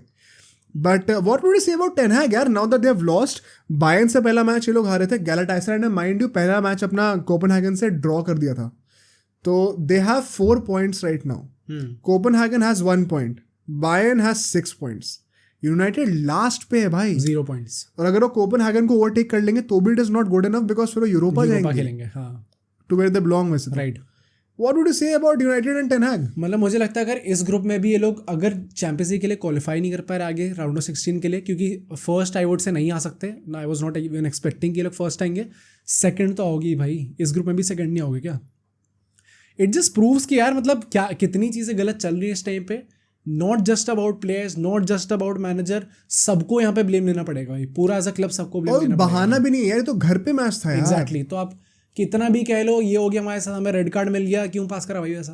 उन्होंने को भी आप चलो उसने वो अपना गलती मान ली, उन्होंने कहेगा ना अब आकर कि नहीं यार वो मेरी गलती थी actually, win as a team will lose as a team, but गलती है तो वो मेरी है। हाँ, बट आप कितना भी कह लो एक हद तक डिफेंड कर सकते हो ना, इतनी आई वुड से इतनी क्लम्जी मिस्टेक्स आप नहीं कर सकते यूसीएल मैच में स्पेशली। हम लोग जिस दिन अभी हम लोग जब टर्फ पे खेलने गए थे तो उस दिन हम लोग वहाँ बैठ के बात कर रहे थे मेरे दोस्तों से, तो किसी ने कहा था ना उसमें क्या, जब मैं कहता कि अरे यार कम से कम वो रिस्पॉन्सिबिलिटी तो लेता है, तो कहता है ये थोड़ी कि मतलब बाबा गलती कर दो और कह दो कि भाई नहीं मेरी गलती है। वही लग रहा है भाई, अब वही हो रहा है धीरे धीरे, बट आई थिंक कि they just need to regroup भाई, और कुछ ना कुछ सोचना पड़ेगा, क्योंकि 10 में से 6 मैचेस हार चुका टेन हैग इस सीजन, 60% लॉस उसका वो है इस टाइम पे, तो सिर्फ 40% कन्वर्जन रेट, तो बहुत ही गंदा चल रहा है इस टाइम पे, एंड इट जस्ट मतलब अगर ऐसा ही चलता गया तो it does make me wonder कि जो कि अभी तक मैं क्वेश्चन नहीं करता, कुछ टाइम पहले तक मुझे ऐसा लगता है कि मिड सीजन तो ऑब्वियसली सैक नहीं होगा, बट अगर ऐसे ही चलता जाता है तो कब तक टॉलरेट करने वाले लोग उसको? क्योंकि 60% आप मैचेस हार चुके हो, पहले 10 मैचेस हो चुके भाई, पहले 5 मैच की बात नहीं है। जब पहले 3-4 मैचेस हुए थे और तब लोग हंगामा कर रहे थे, हमने तब भी यही चीज़ कही थी पॉडकास्ट में, अभी सीजन स्टार्ट हुआ है, सिर्फ 3-4 मैचेस हुए, इतना रो मत इस टाइम पे। 10 मैच हो चुके हैं, आप 6 मैचेस हार चुके हो, कब तक टॉलरेट करने वाले लोग उस चीज़ को? तो I think it's high time भाई कि Ten Hag needs to prove himself now, and नहीं कर पाता तो आई डोंट नो कब तक यूनाइटेड फैंस भी उसको टॉलरेट करने वाले। Would you cut him some slack अगर मान लो यूरोपा जाना पड़ता है इनको, दे डोंट क्वालिफाई, नहीं यार, but they finish in the top 3 in the Premier League and maybe win a Carabao Cup? मुझे लगता है इस टाइम पे हाँ, I would cut him some slack, क्योंकि आई डोंट थिंक यूनाइटेड, कोई भी यूनाइटेड फैन चैंपियंस लीग से इतनी होप लेके बैठा है। अगर उसे यूरोपा भी खेलनी पड़ती है, एटलीस्ट 16 में तो नहीं होनी तो चाहिए क्योंकि, पर आई डोंट थिंक कि लोग इतना लेके बैठे हैं इस टाइम पे। They are just focusing on the Premier League right now, even if they don't win Carabao Cup, अगर ये लोग टॉप 3 में फिनिश करते हैं आगे जाके, आई थिंक सारे यूनाइटेड फैंस खुशी होंगे ultimately. That's how low their standards are right भाई। मेरे को तो सर्कस लगता है इस टाइम पे, पता है? नहीं सेम मुझे भी लगता है, क्योंकि इट्स नॉट, आपके कोई भी एक्सक्यूज नहीं है इस टाइम पे। मतलब पिच पे भी जो प्लेयर्स के रिएक्शन होते हैं ना, मतलब ऐसे कॉमेडी लगती है ना, मुझे इतना मजा आता है ना देख के कि भाई तुम क्या भाई कितना जोक बना सकते हो अपना। एग्जैक्टली तो ब्रूनो फर्नांडिस बेचारा चिल्ला रहा होता है वहाँ पे, वो अकेला ही खेल रहा होता है, ऐसा लगता है कई बार। तो everybody else seems like a shadow of themselves यार, मतलब देयर इज नो कंपटीशन। मैंने ये कोई कमेंट पढ़ा था कहीं पे, उसने कहा था कि it is getting very easy for these players to put in bad performances for United. Why do you say that? क्योंकि कुछ रिपरकशन नहीं हो रहा उसका, कोई कॉन्सिक्वेंस नहीं हो रहा। पहले से क्लब हारता आ रहा है, फिर से हर जगह क्या फर्क पड़ता है? मुझे कहीं ना कहीं लगता है शायद ये प्लेयर्स के दिमाग में है चीज, पैसे तो हमें मिल ही रहे हैं, क्या ही हो जाएगा अगर कुछ भी हो जाएगा। I think वो वाली बात है ना, just be in the good books of Ten Hag। थोड़ा सर कैसे मीडिया की गुड बुक्स में आ जाओ, टेन हैग की गुड बुक्स में आ जाओ। अगर टीम हारती आ रही है, फिर से हार जाएंगे, क्या फर्क पड़ता है? ये अगर ये चीज आ रही है प्लेयर्स के दिमाग में, भाई it's a blunder for United. हार गए तो मैं इंस्टाग्राम पे एक स्टोरी डाल देंगे, हाँ, और बैकिंग मिल ही जाती है कहीं ना कहीं। तो अगर ये चीज आ रही है, it's a big blunder for them, and this just shows कि कितनी डीप रूटेड प्रॉब्लम्स है इस टाइम। 99 ने नया हैक ढूंढ लिया इसका। हाँ जो हुआ है मेरी वजह से हुआ है। सॉरी भाई नया हैक दे दिया भाई, रैशफोर्ड को पकड़ा दे भाई, अब तू भी यही करियो। बट आई थिंक यही बात है, यूनाइटेड को कुछ ना कुछ करना पड़ेगा। बाई चांस अगर ये लास्ट आते तो फिर तो बहुत ही गलत हो जाएगा। अगर कोपेनहेगन के भी ऊपर नहीं आ पा रहे तो फिर तो ऊपर I still back them to qualify, although Galatasaray से अवे गेम इज पता नहीं भाई, मुझे नहीं लगता, मुझे मुश्किल लग रहा है इस टाइम पे। मुश्किल लग रहा है क्योंकि एक और मैच इन्हें पक्का हारना है बायर्न से। ये भाई आई थिंक फेयर ऐसा ना कि ना भाई घर में गैलाटासराय से तो हार गए। हाँ भाई, बायर्न से पीटेगी, और गैलाटासराय से अवे बहुत ही डिफिकल्ट होने वाला। मुझे लगता है कि ये लोग होम जीत सकते थे, अवे वैसे ही बहुत डिफिकल्ट होने वाला था। तो अगर सिर्फ कोपेनहेगन से ये लोग 2 मैच जीत जाएंगे तो क्या ही होगा उससे। तो मुझे इस टाइम पे लगता है काफी डिफिकल्ट लग रहा है इनका overall. Any early predictions for United in the UCL? Will they qualify? मुझे लग रहा है अभी भी शायद कर जाएं क्वालीफाई। नहीं, व्हाट डू यू थिंक? नहीं, कर जाएगी। हाँ। अच्छा, बट अगर नहीं भी करते तो आई वोंट बी सरप्राइज्ड। चलो भाई, बट यहीं से आई थिंक जो बाकी कुछ मैचेस हुए हैं जल्दी से उनके ब्रीज पास करते हैं। यूनियन बर्लिन 2-3 हारती है ब्रागा से, उनका पहला गोल आता है चैंपियंस लीग उनकी हिस्ट्री में। 1-0 की लीड लेते हैं पर अल्टीमेटली हार जाते हैं। Kind of sad for them, and Braga ultimately जीत गई है मैच। भाई वो जीते भी एकदम एंड में आके। हाँ, एग्जैक्टली। तो हो सकता है कि यूनियन बर्लिन शायद लास्ट फिनिश करे, बट ठीक है, पहला अपीयरेंस है, कुछ ऐसा वो अभी जो भी कर रहे हैं वो अच्छा ही है उनके लिए। सेकंड है रियल सोसिएडाड और साल्जबर्ग, जो कि रियल सोसिएडाड 2-0 जीत जाती है, अगेन शोइंग की स्पेनिश डोमिनेंस क्या कहते हैं। सोसिएडाड से एक्सपेक्टेड था ये करेगी। इट्स नॉट अ जोक भाई, सोसिएडाड तगड़ी टीम है। Right. Next match inter Benfica, जो कि इंटर जीत जाती है, 1-0 जीतती है। बहुत ज़्यादा मार्जिन नहीं था, बहुत ऐसा नहीं कि बहुत अच्छा खेली इंटर, बट ठीक है, विक्ट्री ले ली, बड़ी बात है। और इसमें एक वो देखा था मैंने मीम की, जब ये मैच शुरू हो रहा था उससे पहले अपना ये मार्टिनेज और अपना ओटामेंडी ये दूसरे को ऐसे घूर रहे थे ऐसे सीरियस होके टनल के अंदर। ओके। और अर्जेंटाइन से तो अपनी टीम से जब खेलते हैं तो कितना भाईचारे में रहते हैं। अभी उनके बीच में भी लड़ाई हो गई थी ना, अपना रोमेरो और उसके लड़ाई हो तो ट्रोलिंग थी, मतलब पता नहीं, पर आई थिंक काफी थोड़ा वैसा हो गया था कि ओ भाई नहीं ट्रोलिंग है। उसके बाद आते हैं पीएसवी सेविया पे। यहाँ पे आई थिंक हाईलाइट ये कि रामोस ने असिस्ट दिया था एक गोल का। वाह यार। और 2-2 हो जाता है ये मैच अल्टीमेटली। ये भी सेविया तो बारसा को भी दिया था तगड़ा सा गोल देकर। पीएसवी एकदम एंड में गोल मारती है। एक मीम बन रहा है कि रामोस शायद अभी फेमिलियर नहीं है सेविया के प्लान से, अल्टीमेटली यूरोपा खेलना है। वो सोच रहा है कि भाई हमें आगे पहुंचना है राउंड ऑफ 16 में, इनको पता नहीं यूरोपा खेलना है। बट ठीक है भाई। बायर्न कोपेनहेगन ये मैच इंटरेस्टिंग होता क्योंकि लीड कोपेनहेगन ने ले ली थी, बट अल्टीमेटली बायर्न कमबैक कर ली थी तो जीत जाती है। अगर ये लीड इन्हें यूनाइटेड के अगेंस्ट ले ली ना तो ये तो कंधे गिरा सही में। हाँ क्या पता कोपेनहेगन जीत जाए। एंड फाइनली जो कि सबसे बड़ा अपसेट था लेंस और आर्सेनल का मैच जिसमें 2-1 जीत जाती है लेंस। इसमें आई थिंक एक जो बहुत प्रॉब्लम कंसर्न ये है आर्सेनल के लिए कि साका को इंजरी हो गई है, हैमस्ट्रिंग इंजरी, एंड शायद वो कुछ टाइम के लिए बाहर हो जाएगा। और गॉर्डियोला की सिटी से मैच है राइट। तो आई थिंक मेन वो प्रॉब्लम होगी, शायद इनको वैसे ग्रुप में आगे क्वालिफाई करने की प्रॉब्लम ना आए क्योंकि बहुत वैसी टीम्स है नहीं, आर्सेनल प्रॉब्ली टॉप ही करेगी। बट भाई how do explain this loss यार, लेंस से कैसे हार सकते हैं? हाँ नहीं है, कोई एक्सक्यूज नहीं है आपका हारने का। इट्स जस्ट दैट कि आई थिंक 7 साल बाद चैंपियंस लीग में आई है वापस, तो कहीं ना कहीं थोड़ा बहुत इन्हें टाइम लग रहा है अडेप्ट करने में। साका ने पहले मैच के बाद काफी ट्वीट भी किया था ना, back in fashion Arsenal, back to वापस आ गया भाई, तू फैशन में जा। खुद भी भाई फैशन में गया वापस। हाँ बट ठीक है, आई थिंक यहाँ पे इतना कुछ फोकस ध्यान देने की जरूरत नहीं है इस चीज पे। ये disaster is a good note to end the podcast now. ये क्या नोट है भाई? आई थिंक थोड़ा बहुत खुशी से हमने एक बिल्डअप करा और फिर हम सैड एंडिंग कर रहे हैं यहाँ पे। बट मैं एंड भी पॉडकास्ट कैसे थोड़ी सीरियस स्टार्टिंग हुई, फिर ऐसे एकदम इमोशनल हो गए एकदम इंडिया को लेके, फिर एकदम से दोबारा खुश होने लग गए टेन हैग को लेके, फिर एकदम से ऐसे चौक में छोड़ जा रहे। बट मैं जितने भी फुटबॉल फैंस हैं अपने इंडियंस, यहाँ पे मैं फिर से एक इमोशनल पॉइंट पे एंड करूंगा। मैं ये कहूँगा कि भाई फुटबॉल तो होता रहेगा, अभी इंडिया वर्ल्ड कप आ रहा है। जो नरेटिव बताया, जो जिनने नहीं सुना है वो चीज़, जितने भी फुटबॉल फैंस हैं फुटबॉल के लिए आप लोग प्लीज़ वो भी देखना, क्योंकि वो एक्चुअली में काफ़ी इंटरेस्टिंग नरेटिव है इंडिया के पीछे। एंड आई गेस सब लोग कहीं ना कहीं थोड़ा बहुत तो फॉलो करने वाले हैं वर्ल्ड कप, चाहे ज़्यादा ना करें। तो भाई सब सपोर्ट करो अपनी इंडियन टीम को, एंड लेट्स होप कि ये वर्ल्ड कप आता है। कल से अपना स्टार्ट हो रहा है वर्ल्ड कप, कल से पार्टी शुरू हो रही है, लेट्स सी क्या होता है। बट भाई यहाँ पे पॉडकास्ट एंड करते हैं। यहाँ तक आपने देखा तो प्लीज़ आप इस पॉडकास्ट को लाइक करेगा एंड कमेंट करके बताइए आपके क्या थॉट्स हैं, एंड अपने दोस्तों के साथ भी शेयर करेगा। एंड जितने भी सोशल मीडिया हैंडल्स है वो भी आपको एंड स्क्रीन में दिख जाएंगे, उस पर भी आप हमें चेकआउट कर सकते हैं। बाकी नेक्स्ट वीडियो भाई मैं आपको लिंक कर दूंगा, आपको यहाँ पे दिख जाएगी, तो उसको आप चेक कर लेना अच्छे से, और फिर बाकी उसको देख के बताना कैसी लगी। मिलते हैं नेक्स्ट वीडियो में।